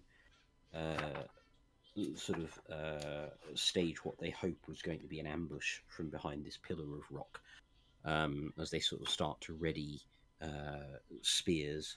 But obviously you've gone in quite cautiously, so you are prepared for this. So they are behind the closest pillar of rock from you. There are a couple of other pillars of rock around the edges of the chamber. There's also like a cart, like a mining cart full of ore, resting on this rail track as well, and obviously lots of various corners which you haven't had a chance to look around in. But these two goblins, as you round the corner into this chamber, are probably about 10-15 feet from you. The cart and the rails, does that go past them at all? The cart is further on from them. Further on the from them. rails go past them and out to the east side of the chamber. Okay. The door you saw earlier on, by the way, is off to your north. Gotcha. Just to give you an orientation. I'm going to take a shot with my crossbow at one of them. Oh, sorry, I shouldn't have gone to Adrian. My mistake. I should have gone to Mayor first. Yeah. I got 21. Thank all you. right, Yeah. calm down. You're too stewing in furious rage to do anything. Right. So you've heard a shout from the chamber de mayor as Adrian's made his way in. What are you going to do? I know what she's gonna. Explode. I have so many choices now. I am going to use Guiding Bolt at level 1 at the nearest goblin. Okay, that's fine.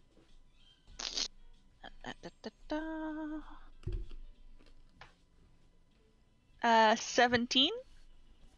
That'll hit. Yay. Oh, 46. Yes. Ooh. Where's my calculator?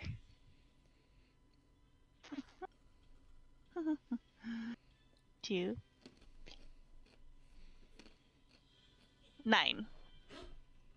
Yep, that's fine. So one of the goblins kind of rears its head, clutching a spear, steps out to take on Adrian, and as it does so, your guiding bolt basically from the entrance to the chamber catches it full in the face and basically blows its head off, and it falls slumped to the floor, its spear clattering on the ground. Overkill! Truly sees that and goes.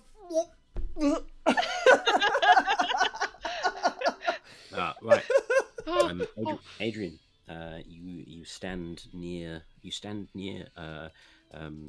one goblin that you can see that's kind of revealed itself from behind this pillar. What are you going to do? About how far away is it? About 10-15 feet from you. 10-15 feet. And then I'm going to use the crossbow. Okay.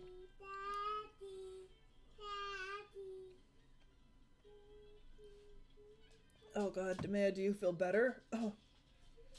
I'm starting to. Elgar is now just like slightly like That's a little bit of a it's an care 8. face. He Okay. does not. In total, Yeah. that will miss. So Yeah. you kind of raise your crossbow to fire, and you fire this bolt off, but your dark vision is obviously still dazzled by the bright flash of Demea's guiding bolt, and the bolt sails high. All right. Okay. At this point, you hear from a little further into the chamber, behind a second large pillar of rock. You hear a loud voice roar out what sounds like a series of commands. And at that point, from behind that second pillar, probably about 40 feet from you or so, a figure that is not a goblin steps. You've had enough dealing with hobgoblins by now to recognize one. This one is a particularly sizable specimen of the species. He's probably stands about 6.5 foot tall. He's clad in full plate armor, and he rounds the pillar and hurls a pretty nasty looking javelin at you. What is your armor class? 16. 16. He is sufficiently far away from you, though, with a javelin that he gets it pretty close, but it kind of whistles by your ear and lands behind you. He then ducks behind his pillar again. And from out behind the pillar that you have just fired towards, now fully steps the goblin that was targeting you, and also another goblin. They both recognise that you are considerably bigger than them. And so they are both going to shoot at you with short bows. So Bonnie, hello. And they, one of them, as it steps out from behind its pillar, takes the shot. It obviously knows its way around a short bow because it does a pretty good job. It's going to hit you, and you're going to take 6 damage. Yeah. Nice shot. The other one appears to be fiddling around with its bow and not doing a particularly good job, having difficulty stringing its arrow, and the voice of that leader calls out again and shouts at it, and it sort of, figures out what it's doing, fires towards you, and it's also going to hit you, and you take 5 damage from that one. Okay. Yeah, the option for, we come in peace went out the window when we exploded one of their heads, So These guys know peace. It's at this point that you hear a bit of a commotion, and you see from down that northern corridor 2 hobgoblins approach you, Adrian. They are too far away to get to you on this turn. They are both equipped with sword and shield, but they begin to move down towards you. 2 more hobgoblins reveal themselves. One from behind the pillar, where the leader appears to be, and one from behind the mining cart, which is about the same distance away from you, but sort of slightly off to the left as you look at it. And they both will take shots at you, also with bows.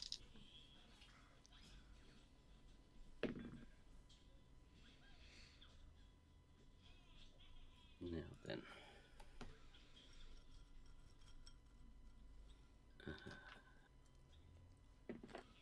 But both of their shots will sail wide.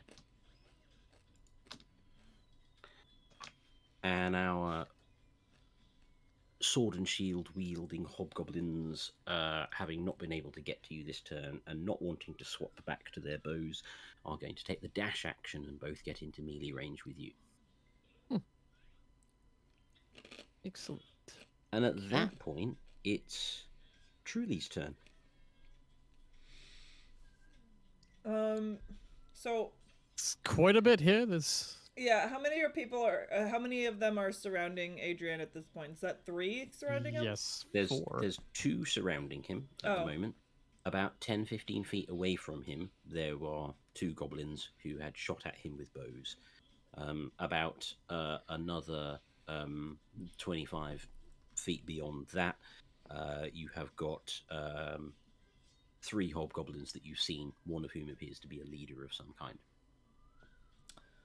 So one really big one at the back, along with 2 smaller ones next to him at the very back. Are they within sight of Truly? Can Truly see them? Has she a line of sight of them? Yeah, she does have line of sight. They would be in pretty reasonable cover. All right. if she angles a little bit like to the right or left, would she have clear shot? No. No. Okay. Only getting closer might help. Yes. I So mean, then- she has clear shots of the ones that are next to Adrian. She does not have clear shots on any of the others because they are hiding behind. Further stuff. below. Yep. All right. So she's kind of like looking around, and she wants to try and address the people in the back, because that's where the big baddie looks to be. But instead she's gonna be like, okay, deal with what's in front of him now, and cast a chromatic orb at first level, with acid. Okay. So you're gonna one of the ones that are next to or in front of him. Okay, so you're gonna need to make a ranged spell attack.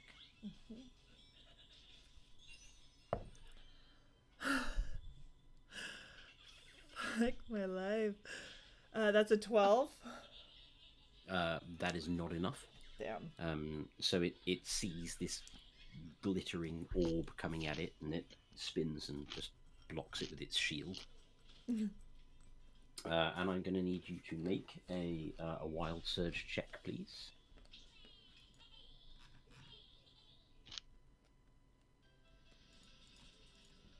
There we go. Oh, is this the natural one you mean? Yeah, the normal one. Okay. Not the custom. 13. Okay, so nope, we're fine, but it's Which gone up to a 2. Right, so, and then I need you to make a number of rolls on the wild magic table. As Trudy's not cast a spell in a while, so obviously there'll be a lot of pent-up wild magic going on. Oh no. I see this going very well. Uh-huh.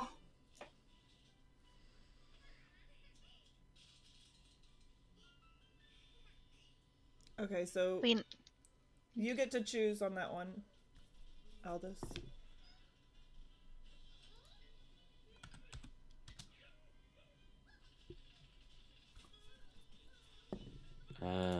Let's see.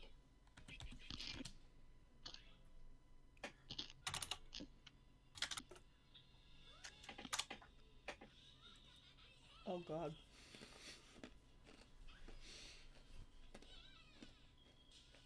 Okay, so obviously, so as Trudy casts this spell, you see like a sort of lingering trace of the magic kind of remain on her finger as she sort of shoots this orb out of her hand, and in a what has now probably become a depressingly familiar sight for most of the party, but it's a bit new to Elgar. You see that that glow kind of start to wrap its way up her arm, until it sort of creates this kind of nimbus around her. Little kind of bolts of this light kind of zoom off, striking into each of you, and unerringly striking out, and also finding the different monsters in the room as well. At which point you all feel an overwhelming urge to make some noises to accompany your own attacks. Oh no. She did the thing again. It's happening again. Elgar, it's your turn. Truly, by the way, I'm assuming you kind of moved out to cast the spell. Are you going to kind of move back at all, or are you going to stay where you are? Yeah, so she only moved forward enough that she could try and make the hit with the orb, but then moves back to her original position. Okay, that's fine. So you're slightly around the corner. That's not a problem. Elgar, what are you going to do?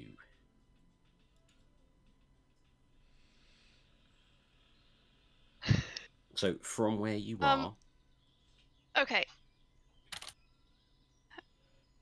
Yeah, go ahead. From where I am. So from where you are, you're probably about 15 feet or so behind Adrian, which means that you could reach the people fighting him. You could probably also make it past them and reach to goblins who were hiding behind their pillar and shooting with arrows. But you could not make it. It's a good 60 feet from you to where the other monsters are on the further side of the room. And I'm sorry, how many feet are the So about ones by 10, Adrian? 15 so about 10 or 15 feet in front of you. Okay, definitely gonna go after those ones. Whatever the closest one is. And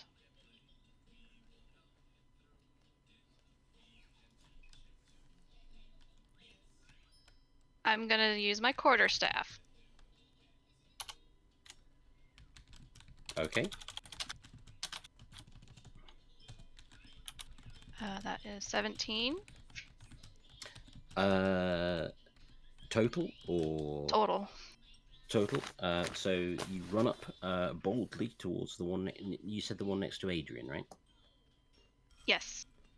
And he's gonna basically whap pow. That's Okay. fine. You do whap pow, at which point the hobgoblin lashes towards you with a slightly confused look on its face, and catches your quarterstaff on its shield and goes clang, and then kind of looks a bit confused as to what it can't quite figure out exactly what it's just done. You see Truly Okay. laughing in the At the same time- background, or hear her anyways. As he goes clang, and I'm like, ugh, at the same time, okay? Like, old man, ugh. Bye-bye. Truly's just kind of laughing in the background. She's like, in her head, she's thinking, "I caused this. This is gonna be." Funny that I'm the one that starts it. All right. So, right. Well, that's your action. So, where are we now? Yep, that's fine. I will remind you, just to be fair, that you're 5th level, so you get an extra attack, so you can have one more go. Bonus action attack here. No, you just get an extra attack. You have 2 attacks per round. Oh. Okay. Can I do it again? Yeah, of course you can. Okay.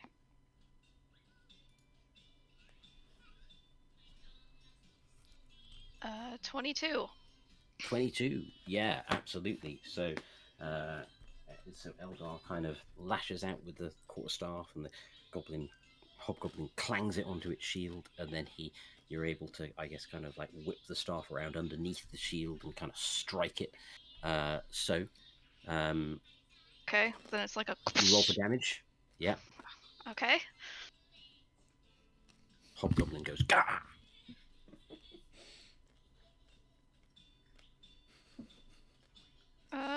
6. Okay. Hobgoblin takes 6 damage.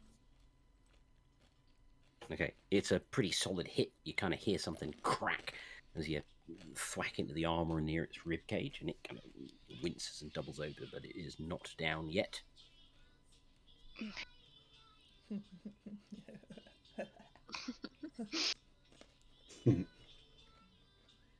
Fun.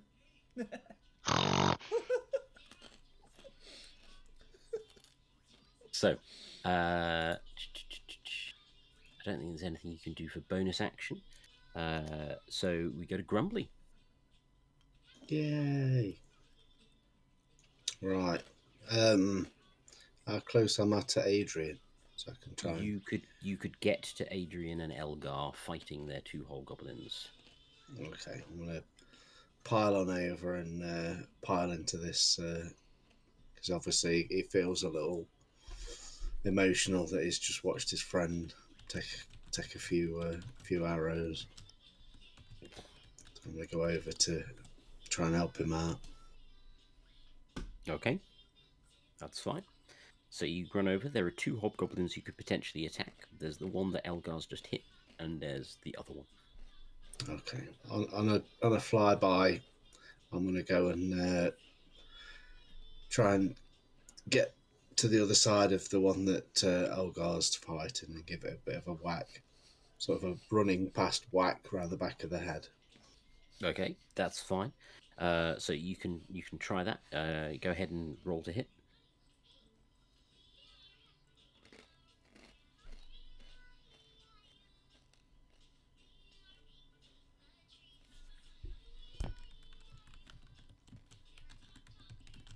17. Yeah, I'll say that's enough. Go ahead and roll damage.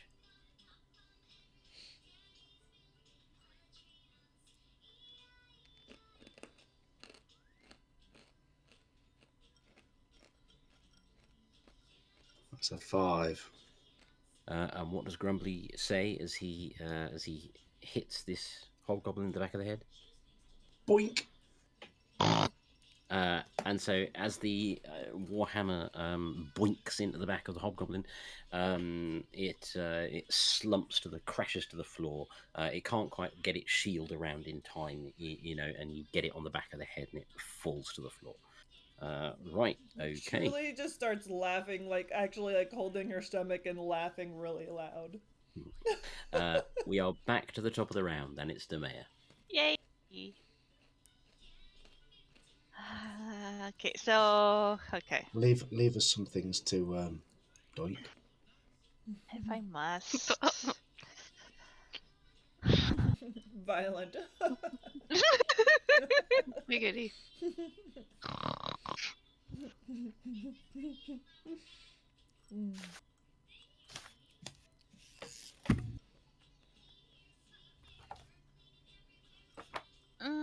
That just doesn't do quite enough damage. Okay, I am. Sorry, I have so many options now. That won't turn them to ash. That's not fun. Oh my god.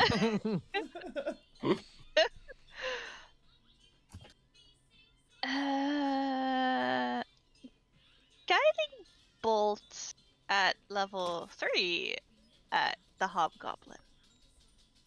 The one near Adrian. Yes. Okay, that's fine. Go ahead and roll to hit.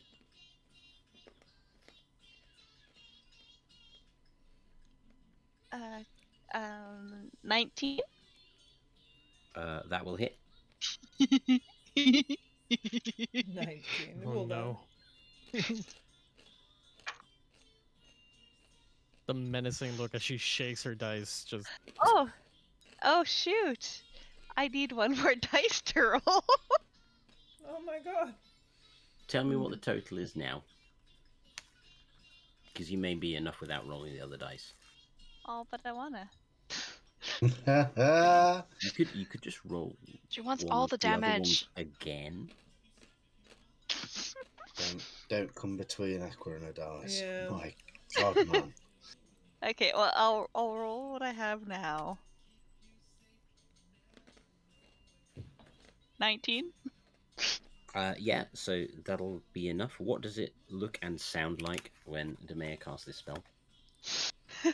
Well, her eyes are gonna sparkle a little, like crackle a little bit with like lightning as she builds the like bolt in her fist, and then just shoots it outward, and it goes like into his chest and like breaks apart his armor and goes through him. And what does she say? Zap! Oh yucky. Okay, so that's fine. You managed that. Adrian, it is your turn. all right. So the two I was fighting, they're gone now. They're both gone. So there there's the one in the back. There are two and a big leader further back in the chamber, and there are the two smaller goblins quite near you behind a pillar. While you are thinking about what you're going to do, I'm just going to step away. I'll be back in a moment. Truly went from laughing because of the sound effects and think it was funny to retching again because Demea keeps doing really gross, violent things and making people explode. She's just like, what? She got them all Eldar. over me. They're in my hair. You're welcome. Oops. Elgar's Alright. getting just a little bit scared of Demaya. They're in my just a hair. little bit. Like, no yellow Get under my mushrooms shoes for and my her. pants, but they're in my hair. Oh, It'll wash out. At least you're alive. God, you're True. welcome. yeah. Thank you. Yeah. It's gonna take hours to get this smell out. Truth. Borrow Ugh. one of those yellow mushrooms so I get a different smell in. That is a much worse smell, and I am not going to do that to myself or to anyone around me. You Maybe saw I'll- what The what truly dwarf's did. bacon. Yuck. Maybe Okay. Elgar's got a mushroom shampoo that'll help that. Stinky. Mm-hmm. Right. There's a massive hobgoblin over here behind this pillar here with some other goblins, and 2 more coming up towards me. Okay, we'll just blow them up. I'm just letting you know, Demaya. Mm-hmm. letting truly know, Mm. so that she could focus her shot a little better. Whiff. She's doing great. She points She's at you. doing great. She points at you and goes, "Whiff, whiff."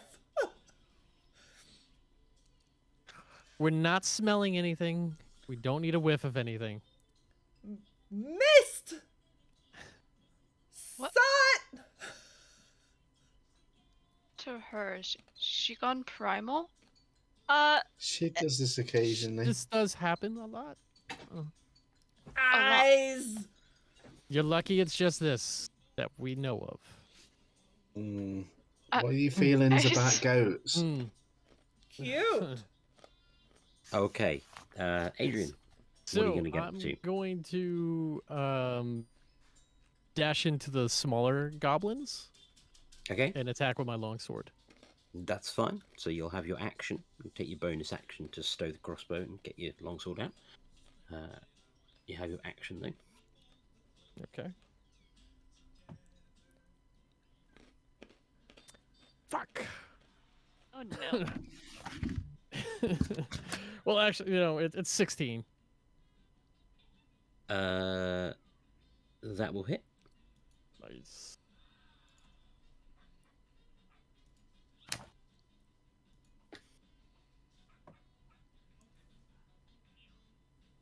And that is 12. Yeah. So you tell us what it looks like and what Adrian says as he cleaves a goblin with his sword. He's just going to dash in and just, in an upward slice, cut the hobgoblin in half. It's a goblin, not a hobgoblin. The goblin in half. Mini ones. And yes. And just spurt out, "I love slashing your kind in half. Bring me more." Dark. And what else does he say as his sword hits? Ping.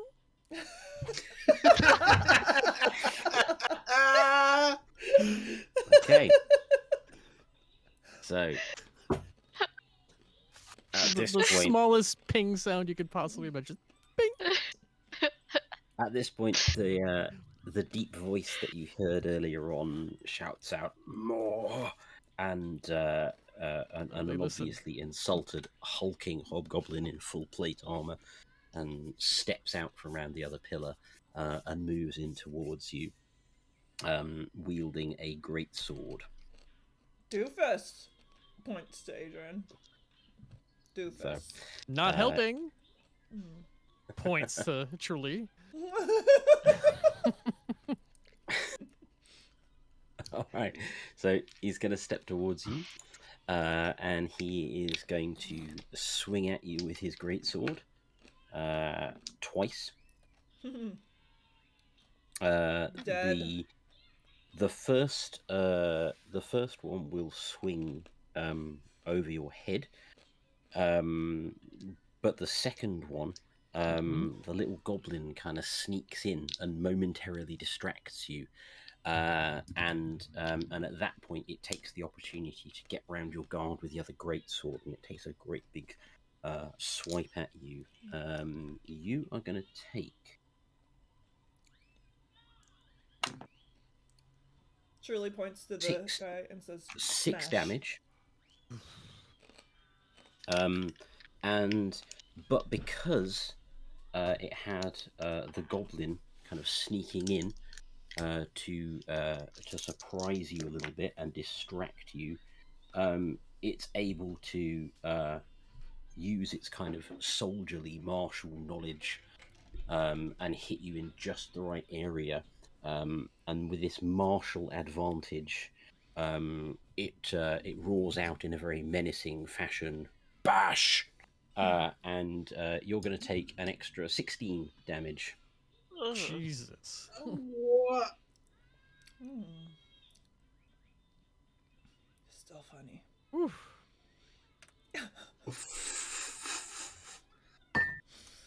Right. Medic! Healing mushrooms. Now's not a time for me to give me gas. Adrian's like, no, keep them, it's fine. Right now, our goblin at this point that is sort of stood as you take this hit is going to try and take the opportunity to disengage, because it is a little nimble thing and it can disengage with its bonus action, and so it is going to dash back to the pillar that this big guy came from. And before it ducks behind there, it's going to turn around and it's going to look at Elgar and Grumbly, and because goblins don't tend to like dwarves very much, it's going to take a shot at Grumbly. Right, Grumbly, remind me of your AC again, please. That's your armor. It's male, wherever it is. I don't know where it is on this thing. It's in the little shield-looking The thing. armor class. Oh, 19. 19. So it will hit you. And as it fires the arrow, it's going to shout out, "Pow!" in a little squeaky voice. And you're going to take 4 damage from that.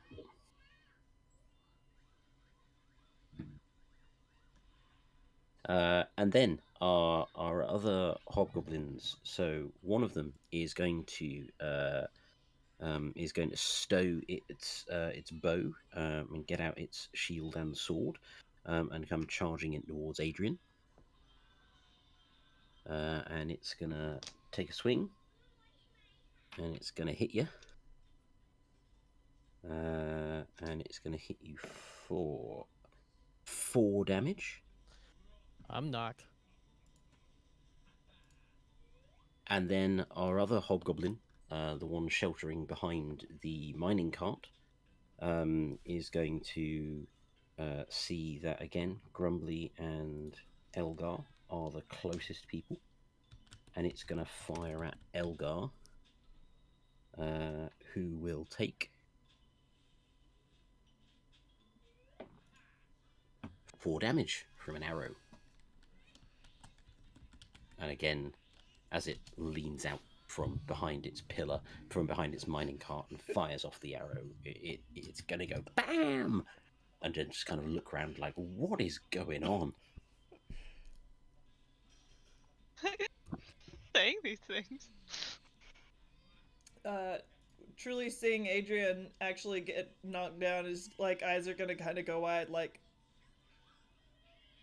danger.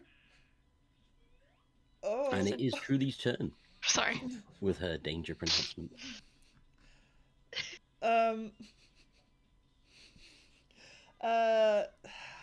So she is oh gosh. So she's gonna look at the big guy with the armor and be like, bad. And as she's shaking her finger, she's gonna say, or you're gonna hear her go, skadoosh. And she's going to mind spike him at 3rd level. Okay. Which is just a wisdom saving of 16. A wisdom saving of 16. Okay.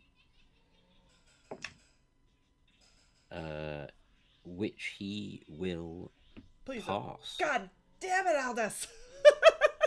The dice. Let me have a moment! Let me have a moment! Rageous. I'm gonna put your dice in jail. So that means that it's just half you the roll damage. a wild surge for me, please, Penny. Oh, before. Okay, that's just half damage though, right? If you do the save, or does it completely miss? Well, let's have a look. I mean, too much to ask that you know what your own spells do.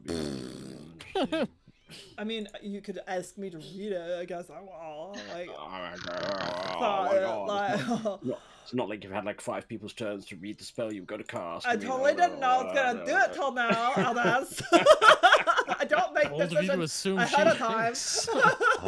Rude. Target must make a wisdom saving throw, taking 3d8 psychic damage on a failed save, or half as much on a successful one. That's what I thought. Okay, so 4d8.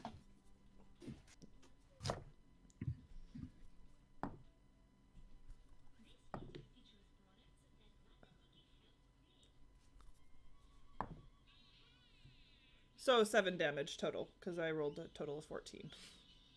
Okay. And did you roll your wild surge check? I did. I think it's a 17, or I could roll it again to know for sure. Well, I mean, if you think it's 17, it's probably not a 2, so we're probably okay. Okay. Right, okay. I'm assuming you again duck back round your corner, truly. No. No? She's actually gonna try to move up a little In the bit. corridor. Yeah, Okay. she's actually gonna step up a few paces just to try and get closer to Adrian. That's fine. So you are now about where Elgar and Grumbly are, which is about sort of 15 feet shy of the prone and forlorn body of Adrian, lying, fabulous hair splayed out on the floor of the mine. Tempted to cut it off. While he's Man making death down. saves. Good God, she's a monster. Why do you think I'm inching closer to him? Fucker. You better kill Elgar me. is I just heard that you're inching closer to Adrian. Is because you were Elgar's drawn in starting by to his wonder hair. That's all I heard. about That's all I heard from that. Elgar. tiefling women.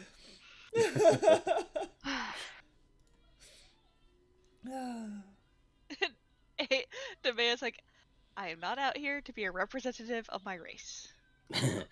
Elgar. It's Oh, my turn. your Okay. go. So Is there still? Just as a reminder, about 30 feet from you, behind a mining cart, is a hobgoblin taking pot shots with a bow. In front of you, again about 30 feet from you, behind a pillar, there is a goblin taking pot shots with a bow. And about 15 feet in front of you is a very large angry goblin with hobgoblin with an enormous sword, who has just put Adrian down, and a normal hobgoblin with a sword and a shield. Yeah, the big one takes offense when you shit talk him. He has a headache too, a pretty nasty mild headache from Mind Spike. So, because that was really. I am going to use Water Whip on the big one attacking Adrian.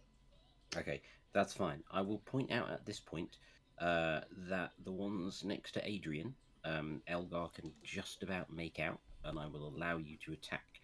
But if you go any further into the cave or attack any of the other ones further on, you'll be attacking at disadvantage because you're the only one in the party that does not have dark vision.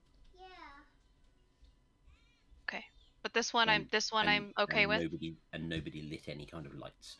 I would say you are still just about within range of the opening of the mine. Alright. You are still in dim light, but it's a close run thing.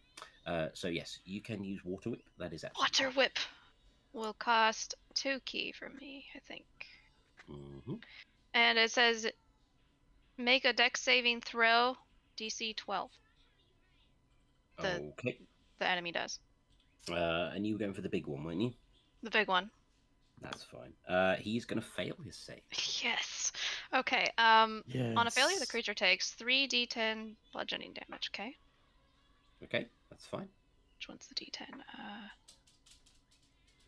This one.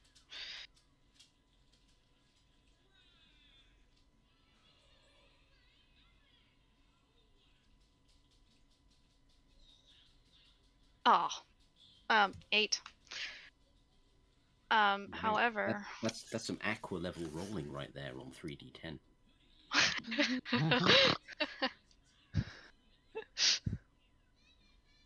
Comes in here, stealing hold the on. highlight. And then it says plus an extra 1d10 bludgeoning damage for each additional key point you spend. I'm going to do that once. Okay, that's fine. So you do 3 key points.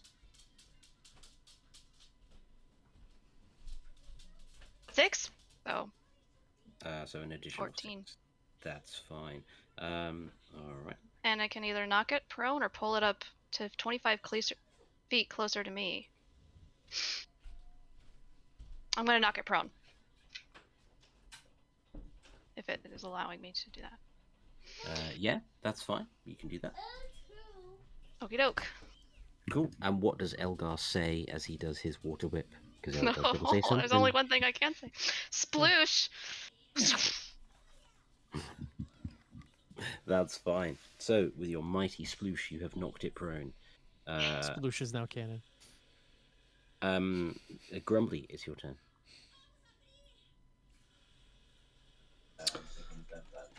Grumbler's feeling sort of really incensed with violence and sadness that Adrian is down on the floor. And I'm going to run up and kind of put my shield between the big guy and my friend. Yeah, big guy, I will point out at this point, is lying on the floor, but his friend is not, who is also stood next to you, so that's fine. Mm-hmm. So I'm just going to run over, protect Adrian. And if I can have a swing at one of the hobgoblins. Either one. You can go for the normal one that stood up or the big one that's on the floor. The big one that's on the floor. That's fine. You can roll attack with advantage. Wonder what that's like. Oh, just a second.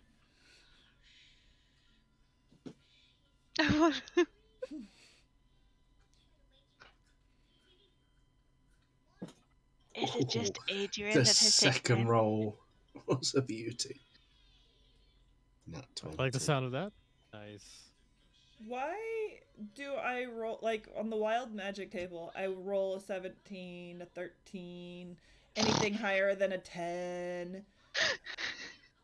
But, like, anytime we're in combat, it's, like, anywhere between 1 to 8. Because it wouldn't be funny otherwise. Why? Why? Just, The dice just want Why? you to suffer. I'm sorry. they really do. I have such cool things I could do. And they're just like, nah, nah, sorry, nah. No. That would be boring for you to be helpful. My goodness. It's so much better when you just stand there and miss everything. It's Truly's fate. It really is. For like the 8th week in a row. I know, yeah. That's the impressive part. Yeah. It's how long it's lasted. It's That's you know what? It's consistent. So at least there's consistency, you know? Would hate to like surprise everybody with actual Sorry about that. effectiveness. Yeah, especially right now with me being down, I would hate to Yeah. be surprised by that. Yeah. What's that? What's that? Oh, we're just Oh, we're talking about my curse. yeah, Truly's impressive Oh yeah, I mean, rolls. while you were away, Penny, Elgar had a pretty cool moment where he like did some damage and knocked the big bad guy prone. Yeah. Okay, thank you for rubbing it in. I appreciate First it. go Thank at you for combating. making sure. Very I know. effective. Yeah. The Pretty old man nice was to- better pretty- than the young lady. Pretty nice to have a moment, especially as like a guest slot A9, right? Yeah. That must have been pretty nice for you. That's a good feeling. Let's all talk about that. That feels good. Anyway, Yeah. shut up, 9. It's my moment now. Thanks.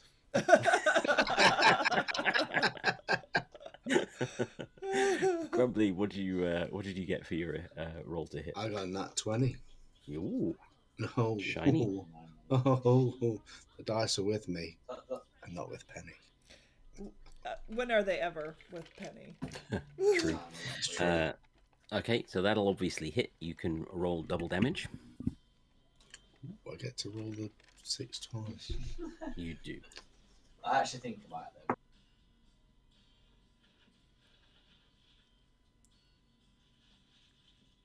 Oh, what do you use? Well, Your Warhammer. It should be a D8 Warhammer. twice. D8 twice and add 3.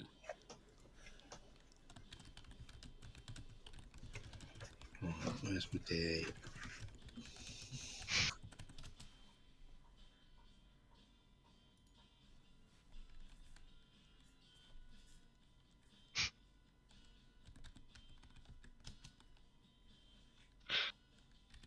Plus what do I add to that? The weapon. You roll a D8 twice, and then you add 3 to the result.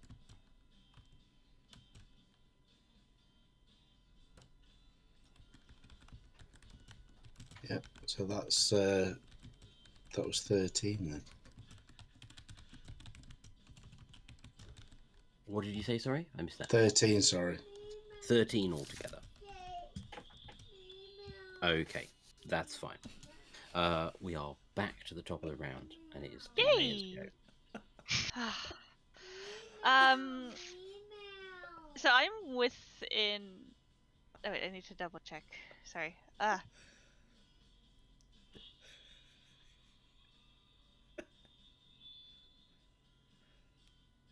Wait.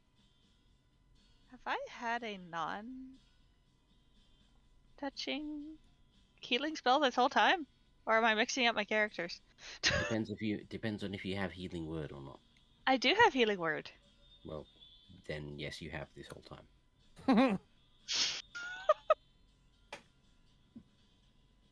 And then The whole time. I mean, since level 1. Well, that sounds boring, huh? Does that leave people a big? Yeah, I mean, Well, imagine, the only reading your, spell imagine reading your spells, right? I know. Oh, For some reason, I thought the only one I had to touch. Now I can't find the one that's touched. I don't know. But I'm using healing word at level 3 for Adrian. Yay. Okay. Oh god. I'm so confused, but I'll just accept it. So I just rolled the d4, right? Yes. D4. How many? Level 3, so. D3. Okay. Roll true, Locke. Roll true. Just not like Truly, you know. So. Mm-mm, mm-mm. 7 total. What? I'm sorry, I rolled 2 1s and a 2. She said not like truly. Yeah. Not like truly. Yeah. This is fine. Okay. It's gonna be That's fine. okay. That's fine. It's good rolling. fine. I'm Good rolling. totally happy. That's how my last level 3 spell slot went. Aww. I know. She's... I know. She feels the pain. Adrian. it Yeah. is therefore So. your turn. Yeah. So I'm gonna use Cure Wounds Okay. on myself. Selfish. Do you just Yep, like just gonna whack. touch myself a lot. Ew. Hmm? Gross. We're like right here. Good. You can watch it. Why do you gotta roll your So dice that's so low? 1d8 plus 3.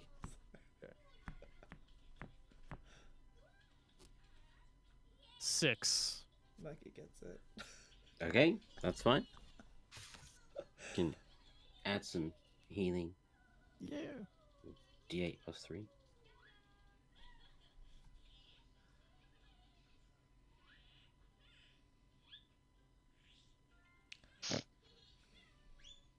The things that's more important, right? Grabs your attention. Yeah. All has wounds. Stop talking about grabbing Aqua's attention, Penny. Okay. So I mean, I'm not currently engaged with anybody in melee, correct? Because they're dead. No, you are. Yes. You Oh, are. I am. You're currently lying on the floor, next to an angry hobgoblin, a slightly angry dwarf. You're also literally lying next to a large hobgoblin that is also lying on the floor. So before you stood up, you basically decided to cast Cure Wounds on yourself while lying down. So I'm gonna. So we will point out that not only did you choose to touch yourself, you did also choose to touch yourself while lying down. It's more stealthy that way.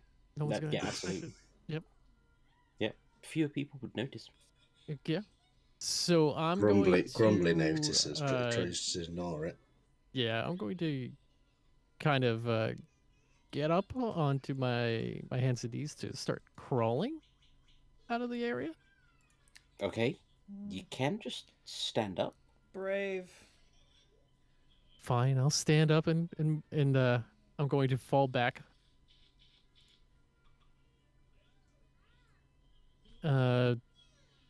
Towards Grumbly behind his shield. Do I understand that you intend to therefore leave the melee range of the hobgoblin? Oh, that's right. Shit. Fuck that hobgoblin.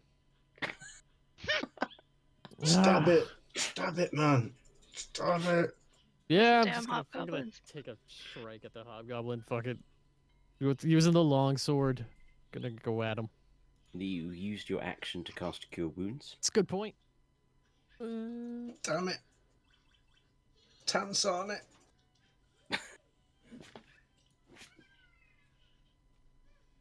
I'm just gonna, you know what? I'm just gonna give him the finger.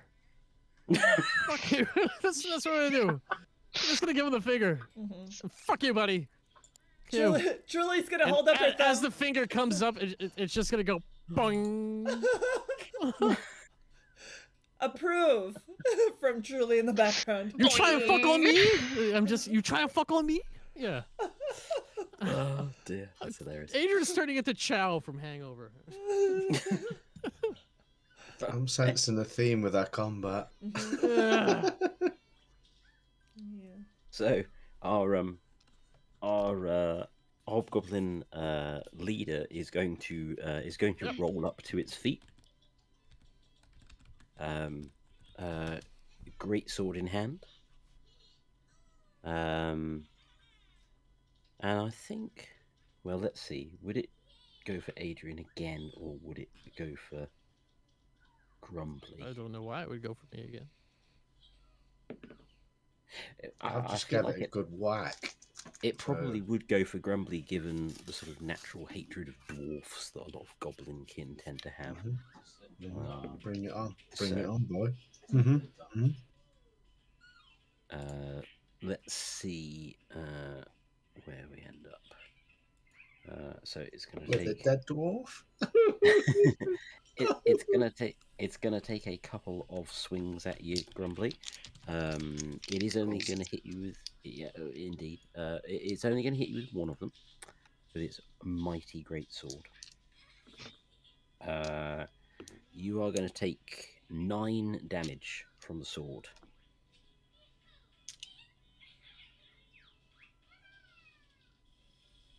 But as the sword comes in,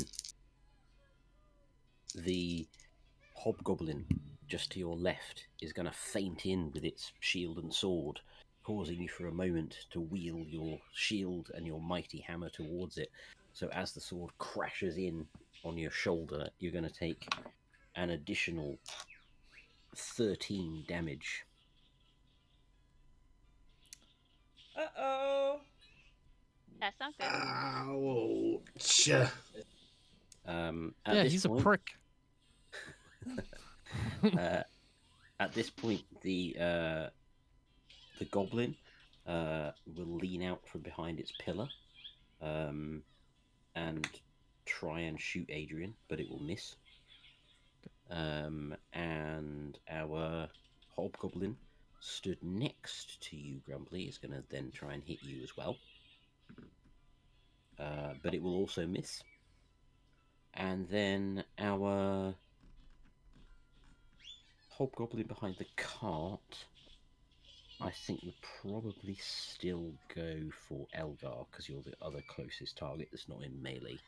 Truly has not yet overtaken you. Actually, no, Truly moved up next to you, didn't she? So let's see. Would it go for Elgar? Yes, it would still.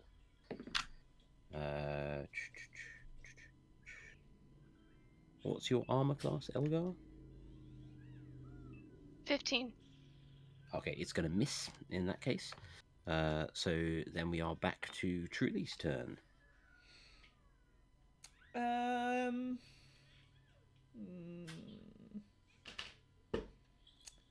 So she is now close enough to Big Betty, right?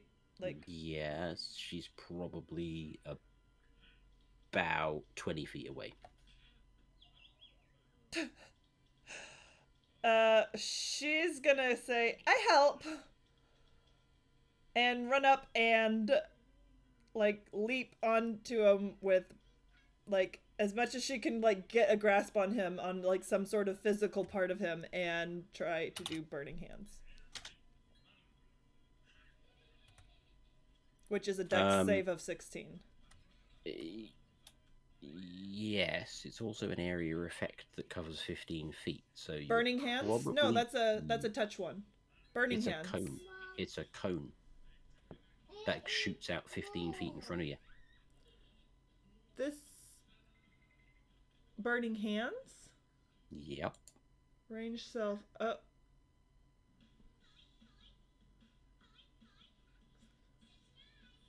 Oh, 15 foot of. Oh, hold on. Okay. So given there's That's a a big different old one. crowd around there, you're gonna clip your. Yeah. Okay. Oh yeah, that's why I keep burning Grumbly, huh? I mean, why? I mean, it is now Break part of our tradition tradition. and heritage that you I should, you know. Kind of think I'm gonna do it anyways. Yeah. So. Burning hands. At second level. Yeah. That's fine. I help. That's fine. So, are you trying to get both the hobgoblins in this cone? Sure. Sure. Okay, that's fine. Grumbly and Adrian, I need you both to make some dex saves for me, please. 16, yeah, is the. Good luck. What do I need to Thank roll? you. I'm a big D. Yep. Dirty 20. Ooh. Okay.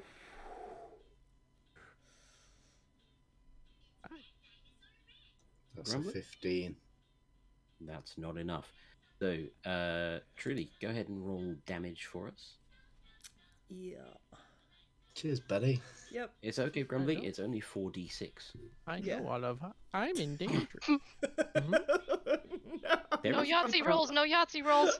There is a good chance you could nearly put both of them down. It's really me rolling here, honey, so you don't have to worry too much. Even with a 20? Oh no. It'd be the I mean- first time ever. I mean, in theory, know. she can still Hi, get you boys. for 12. Oh.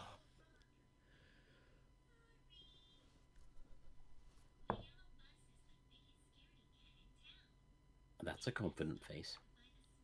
It's not a confident face. Right. So, what's the grand total?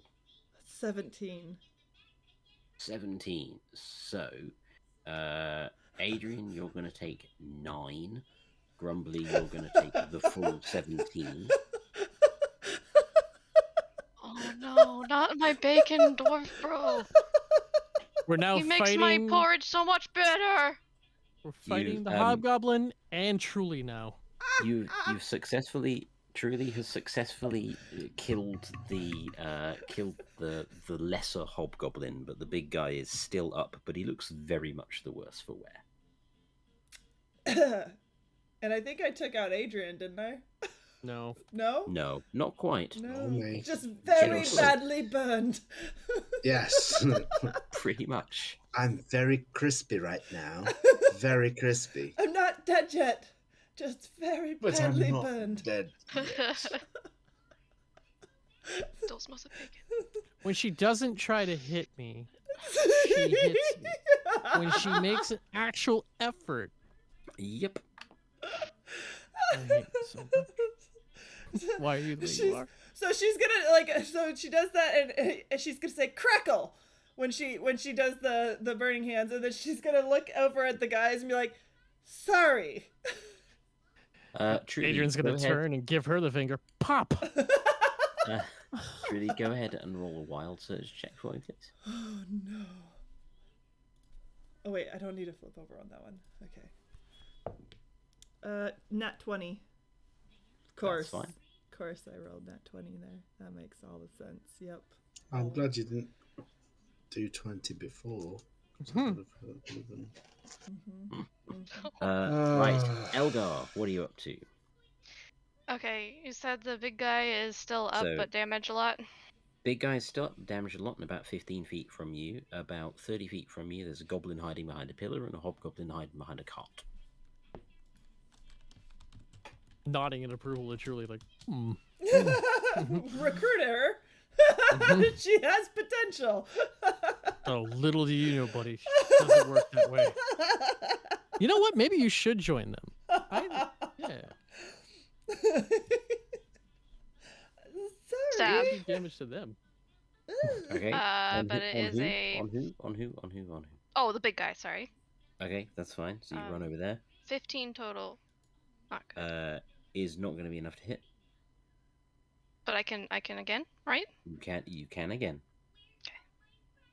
So, essentially he attempted, but instead just like a whooshing sound. Okay. Alright. Oh. I think that's a total of 14. Okay. So no. Also no. And instead he's just gonna fumble around and... Right.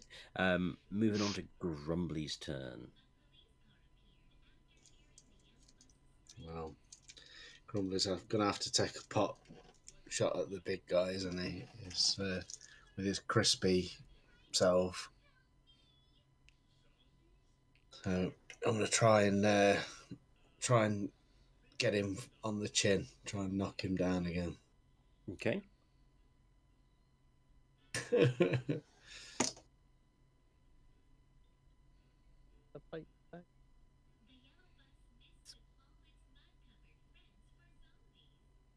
It's 12. That's not going to be enough. No, the crispiness is holding me back. Why is she always setting you on fire? I don't know. I mean, a point could be made. Why are you always in the way of my fire? So. No one's making that point. Well, I said it could be made, not that it was made. Now, it could be argued that I'm being mean at this point, Uh-oh. but I figure at this point in the combat, I should probably tell Grumbly something. uh-huh. Oh, no. Well, Grumbly doesn't do his homework. Because So I'm Grumbly not a didn't. nerd. So, well, at that point, I probably 20 won't tell- episodes. In that case. In that case, I won't tell you. No! Grumbly didn't do his homework. Grumbly didn't level up to 5th level after the last session, which means Grumbly, so far at this point, will not have noticed the fact that on his character sheet he should have an extra attack for being at 5th level, because he's not at 5th level at this point. But if you were at 5th level, you would get a second attack. Oh, man. That's embarrassing. Oh, no. Mm. It's like the Almost teacher. like it would almost be like it yeah. was worth it was doing your homework. But yeah, Mm. you can Well, make a second attack as you should be at 5th level. On my defence, it was like 1:30 in the morning when we were putting the XP in and I forgot. So Yeah. I get another attack. Yeah. So I'm going to go sort of like crispy arm miss and go crispy arm back the other way and try and like this dwarf just going trying to hit this guy in the chin. So I'm going to roll another one.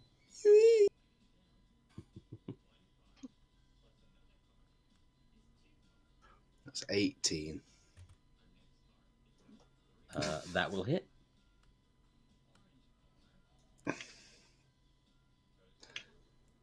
Right. Let's go.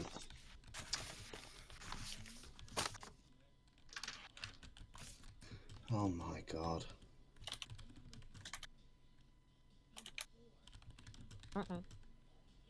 That's 6. Hem hem. Hem hem. Hmm. Demi-aqua. Hem hem. Sorry. Stuff popped up I should not deal with, but stuff popped up everywhere. No worries. Because I can't get away from stuff lately. Okay, is anyone immediately dying? Wait. Yes. Oh, okay. I mean, immediately is Oh. an awfully strong word, but Sorry.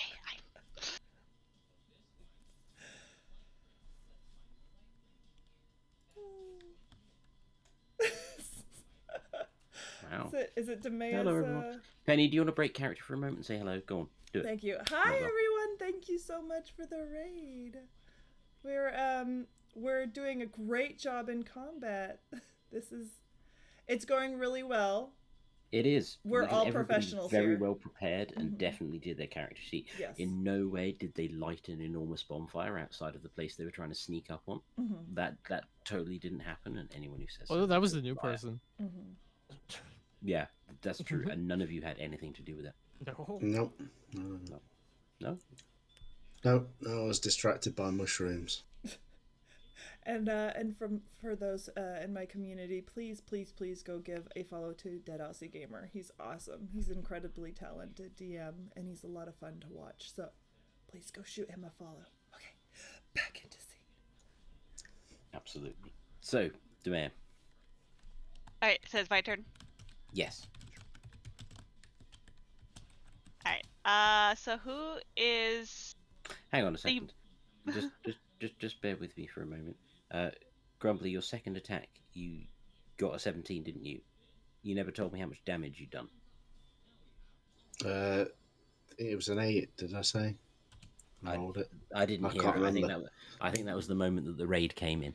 It was, Either yeah. way, if it's more than 1, which it probably was with your strength modifier and everything, that is enough to put the big hobgoblin down now. So at this point, you have got the small goblin and the remaining hobgoblin behind the mining carts. I wasn't bothered about the big guy after Truly was setting me on fire.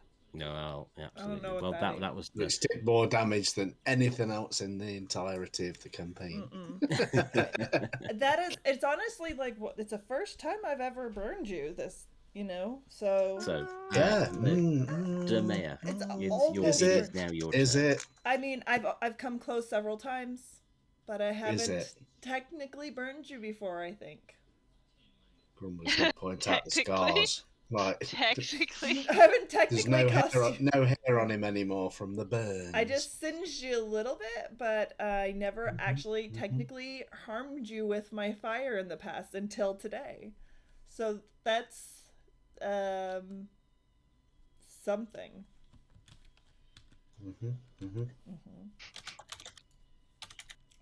Okay. So who's the most almost dead or dead? I don't know. Neither of the 2 Grumbly. remaining ones are damaged. Oh, sorry, I meant allies. Oh, allies wise. Oh, I don't Healing know. wise. That's quite a contest right there. I'm currently on 5 hit points. Oh my. Oh, then me. It's definitely Adrian. That's I'm more at damage. 4. Okay. This is going Actually. Okay. So I do have a little question about prayer of healing because I've read it 3 times and I'm still not sure I get it. Okay. It says, oh wait, up to 6 characters, so I don't have to choose 6 total, right? It says up to 6 characters, so no, you do not have to choose 6 total. Okay. The only thing you might want to consider before you tell me you're going to cast Prayer of Healing is you might want to look at the casting time. Wait, it takes 10 minutes? Or it lasts for 10 Yes. minutes? It takes 10 minutes to cast. It's a ritual spell. That's rude. And Dang it! Just explode She just everything. said- for It's the a love ritual of- spell. she just starts dancing like it's basically, well, it's not really not technically a ritual spell, but it's basically you set everybody down for a nice pray. Okay. Oh, that's just I should have read it better before I... Damn it. And with the This is success the she worst has in her possible religion timing. checks, that's Yeah. never Could going always chuck us a healing Yeah. potion. Can you please go back to exploding people while I am like killing our Hey. team? Hey, give her a break. Like, this is like, she's not cast guiding bolt like a good 2 times in this combat. I'm at very this point, proud. which is I'm like very that's proud. very much branching out. And she discovered a spell that she's had this entire time too. That is Actually, really Yes. yeah. Absolutely. I have used it before. I just misunderstood. I was accidentally, because I have inflict wounds right under it, so I was reading the touch in the casting range for healing words. I was like, well, dang it, I had to be touching them. Oh god, Whoops. I'm smart, guys. Well, I mean, you Okay. get distracted by the word wounds, and you're just, So- you know. Yeah, assuming you're not starting a small prayer circle. All right, guys.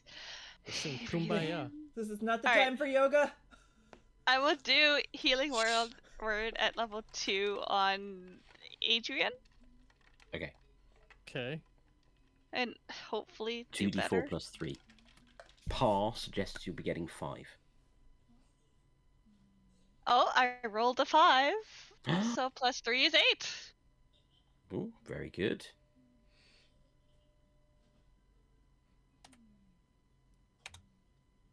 Hope Adrian feels suitably grateful. Yes. What does it sound like when you heal him? I'm just picturing Demea shouting "heal" really aggressively. Probably. Yeah. She just makes a fart sound with her mouth. Oh, I don't remember giving you the yellow mushrooms. You son of a bitch. That's almost exactly the same noise as my doctor makes when he's doing things. Adrian, it is your turn. All right. So big guy's down. It's just the 2 goblin, 1 goblin and the 1 hobgoblin by the cart. Correct. That's right. Okay. I'm going to attack the goblin with my long sword. Okay. You go Slice running up to the this goblin. guy in half. Yep. Give it an attack roll.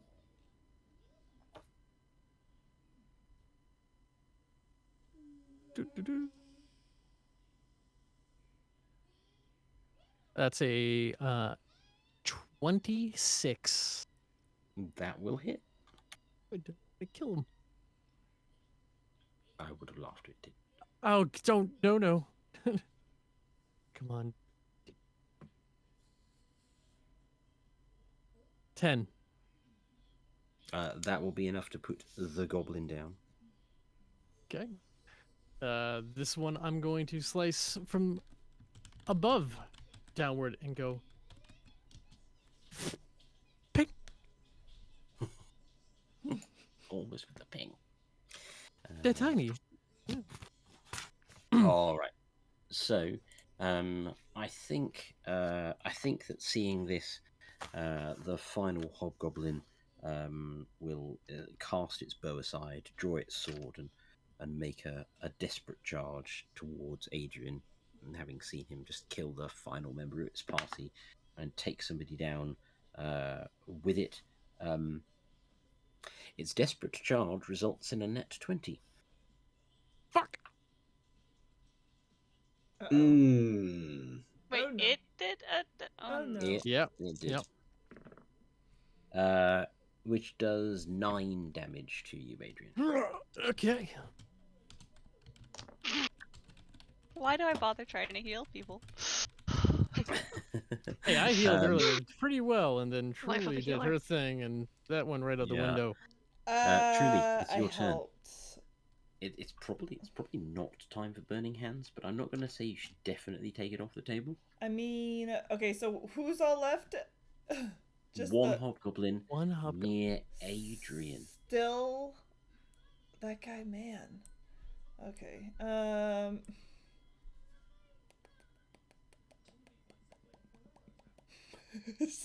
Cone of poison spray. No. Okay. This guy must be looking pretty worse for wear. Yes.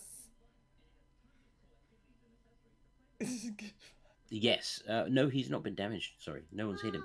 This hobgoblin. Yeah. Oy vey. Okay.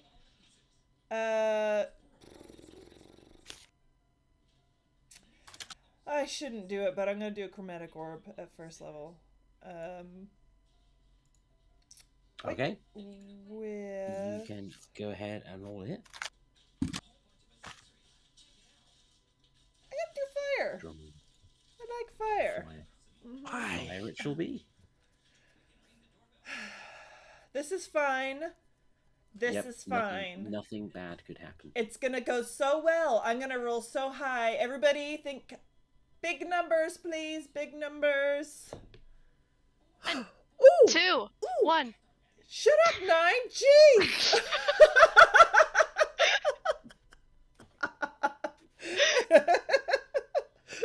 But thank you because it's 18. Oh, okay. Mm. So it's opposite day. And it totally hit, right? Did you say 18? It says, yes, 18. It hits. It hits. It hits, It does- please. it Thank does you. hit. Okay, good. Thanks. Now you have to roll damage. Oh, no. Okay. Mhm. Not ones, not ones, not ones, not ones. Come on, we're not trying to hit Adrian this time. All the ones. I rolled a 1. Swear to God. I rolled a fucking 1. Okay. I swear to Helm. Helm. It's Okay. Adrian's God.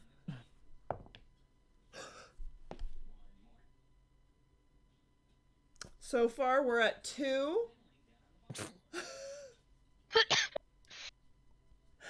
I I am. should job. say something. It's a good job. I fucking hate myself. 1. No! Hey! The damage is 7 total. 7 total. It's not dead, but it is Well, Hey.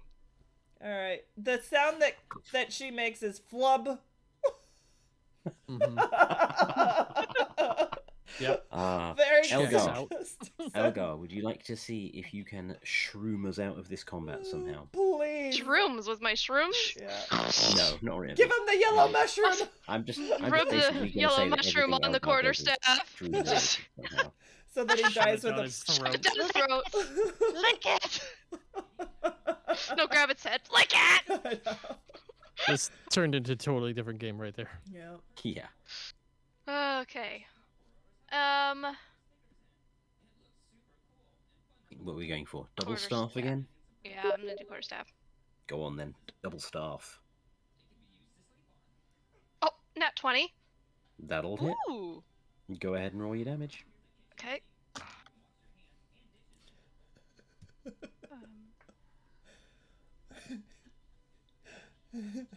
The episode That is 8. should be called Truly Gonna Truly. And what sound effect does Elgar make? Did I murder it? Cause Yes. Can it you did. please?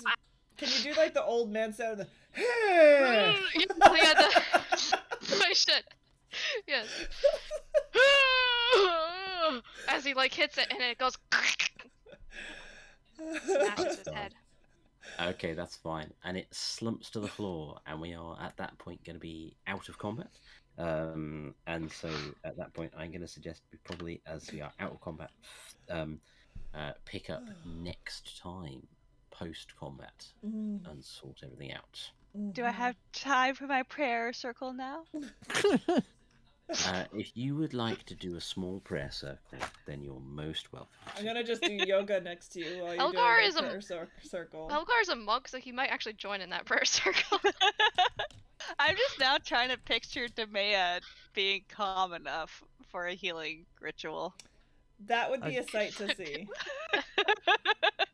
Everyone, heal! It breaks. This is going well. Grumbly's just going to look over at Truly and give a proper stink eye as he's kind of de-crisping his beard. Truly is she's gonna walk up and she's gonna just kind of give him a pat, like right here on him, and just be like, "Apologies." Okay.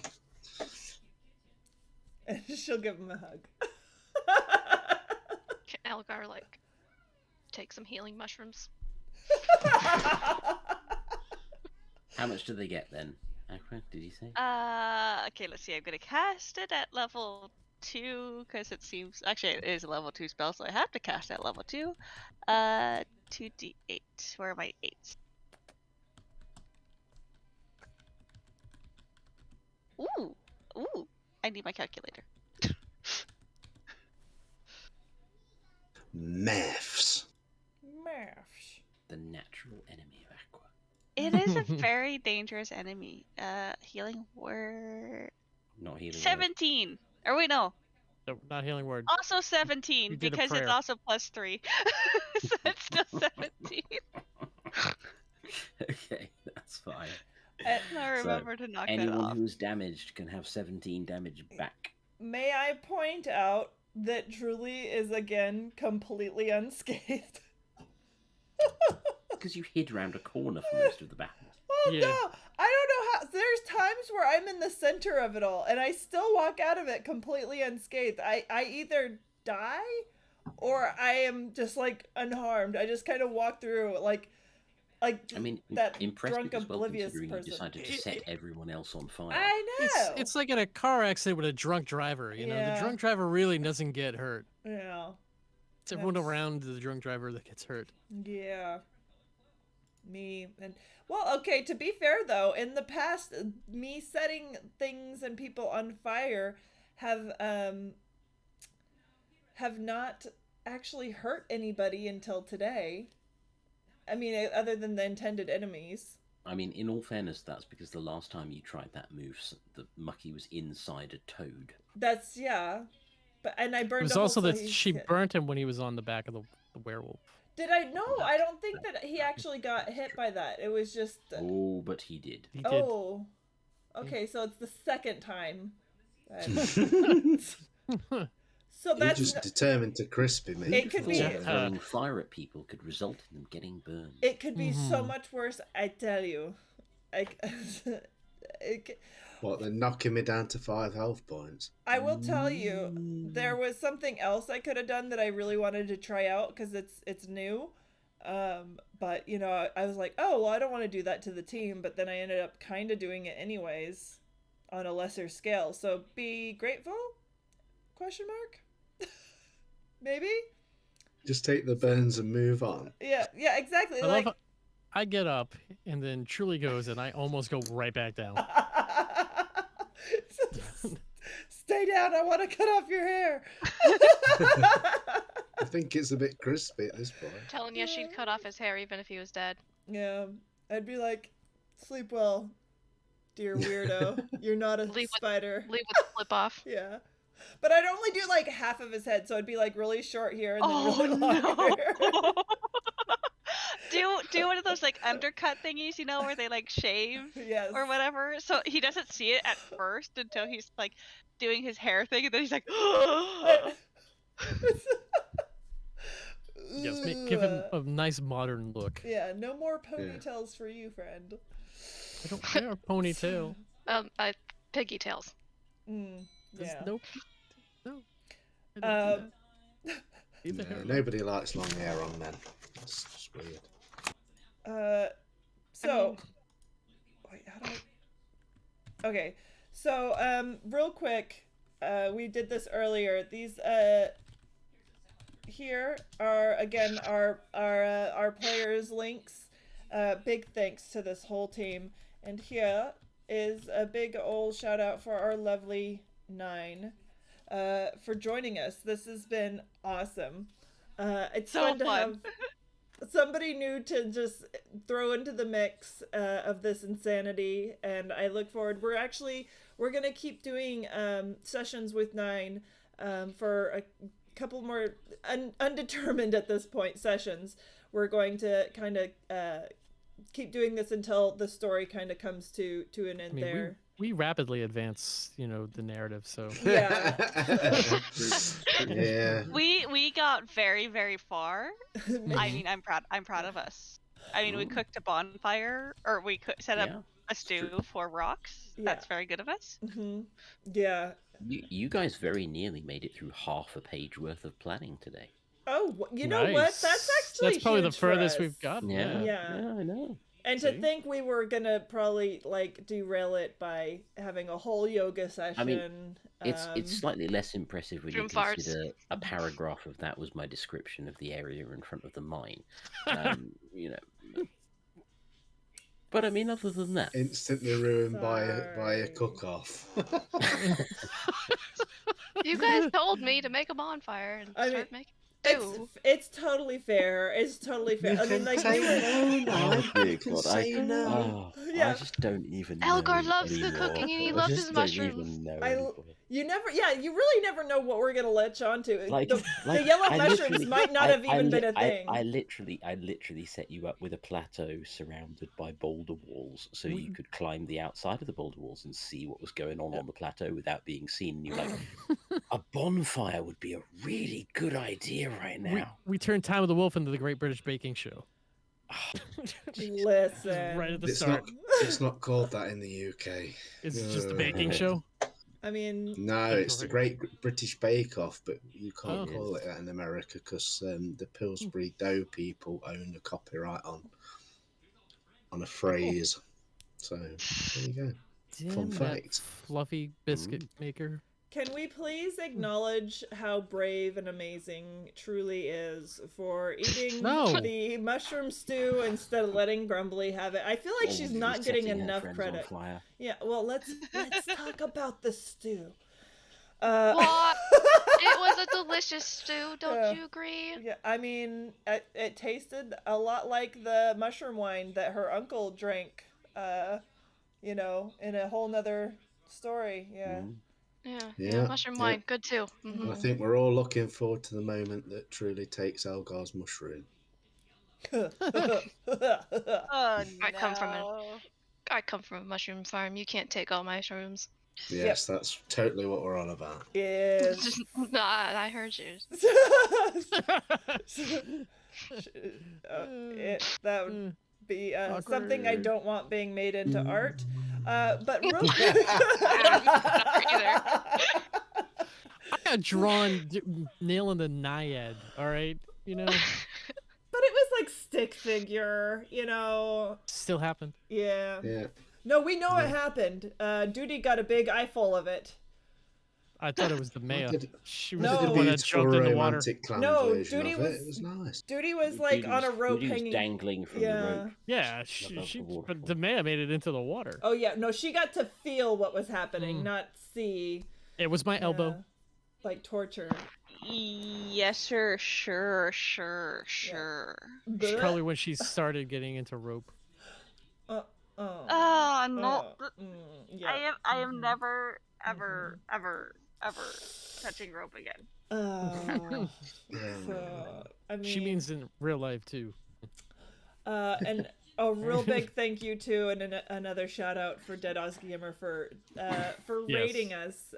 Really, really grateful and excited. And I hope that your stream went well as always.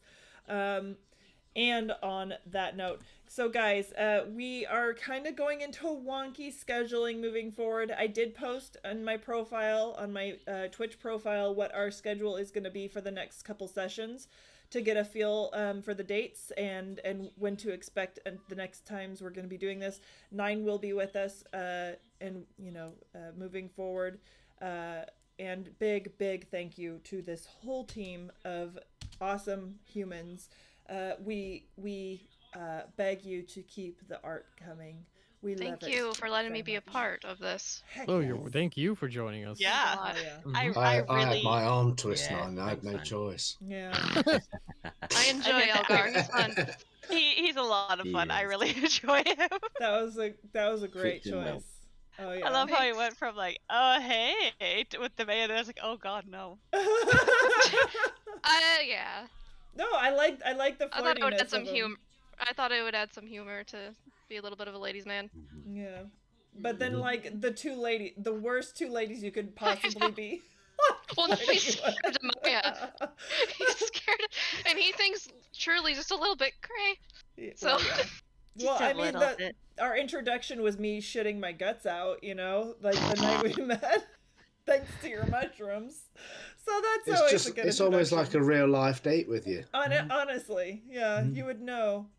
It's on brand. Earmuffs. on brand. Thank you, chat. Yes, everybody. Your comments make me laugh so much. Yeah. Oh my god. Thank you so much for all of the interaction and all the fun. And we will see you next time. Again, check the schedule on my Twitch profile if you would like to see when the next D&D session will be. Otherwise, I will see you when I see you, which I don't know when that will be yet. Anyways, go show Lazy the love. Bye, everybody. He's awesome. Thank Bye. you. Bye. Bye. End stream now.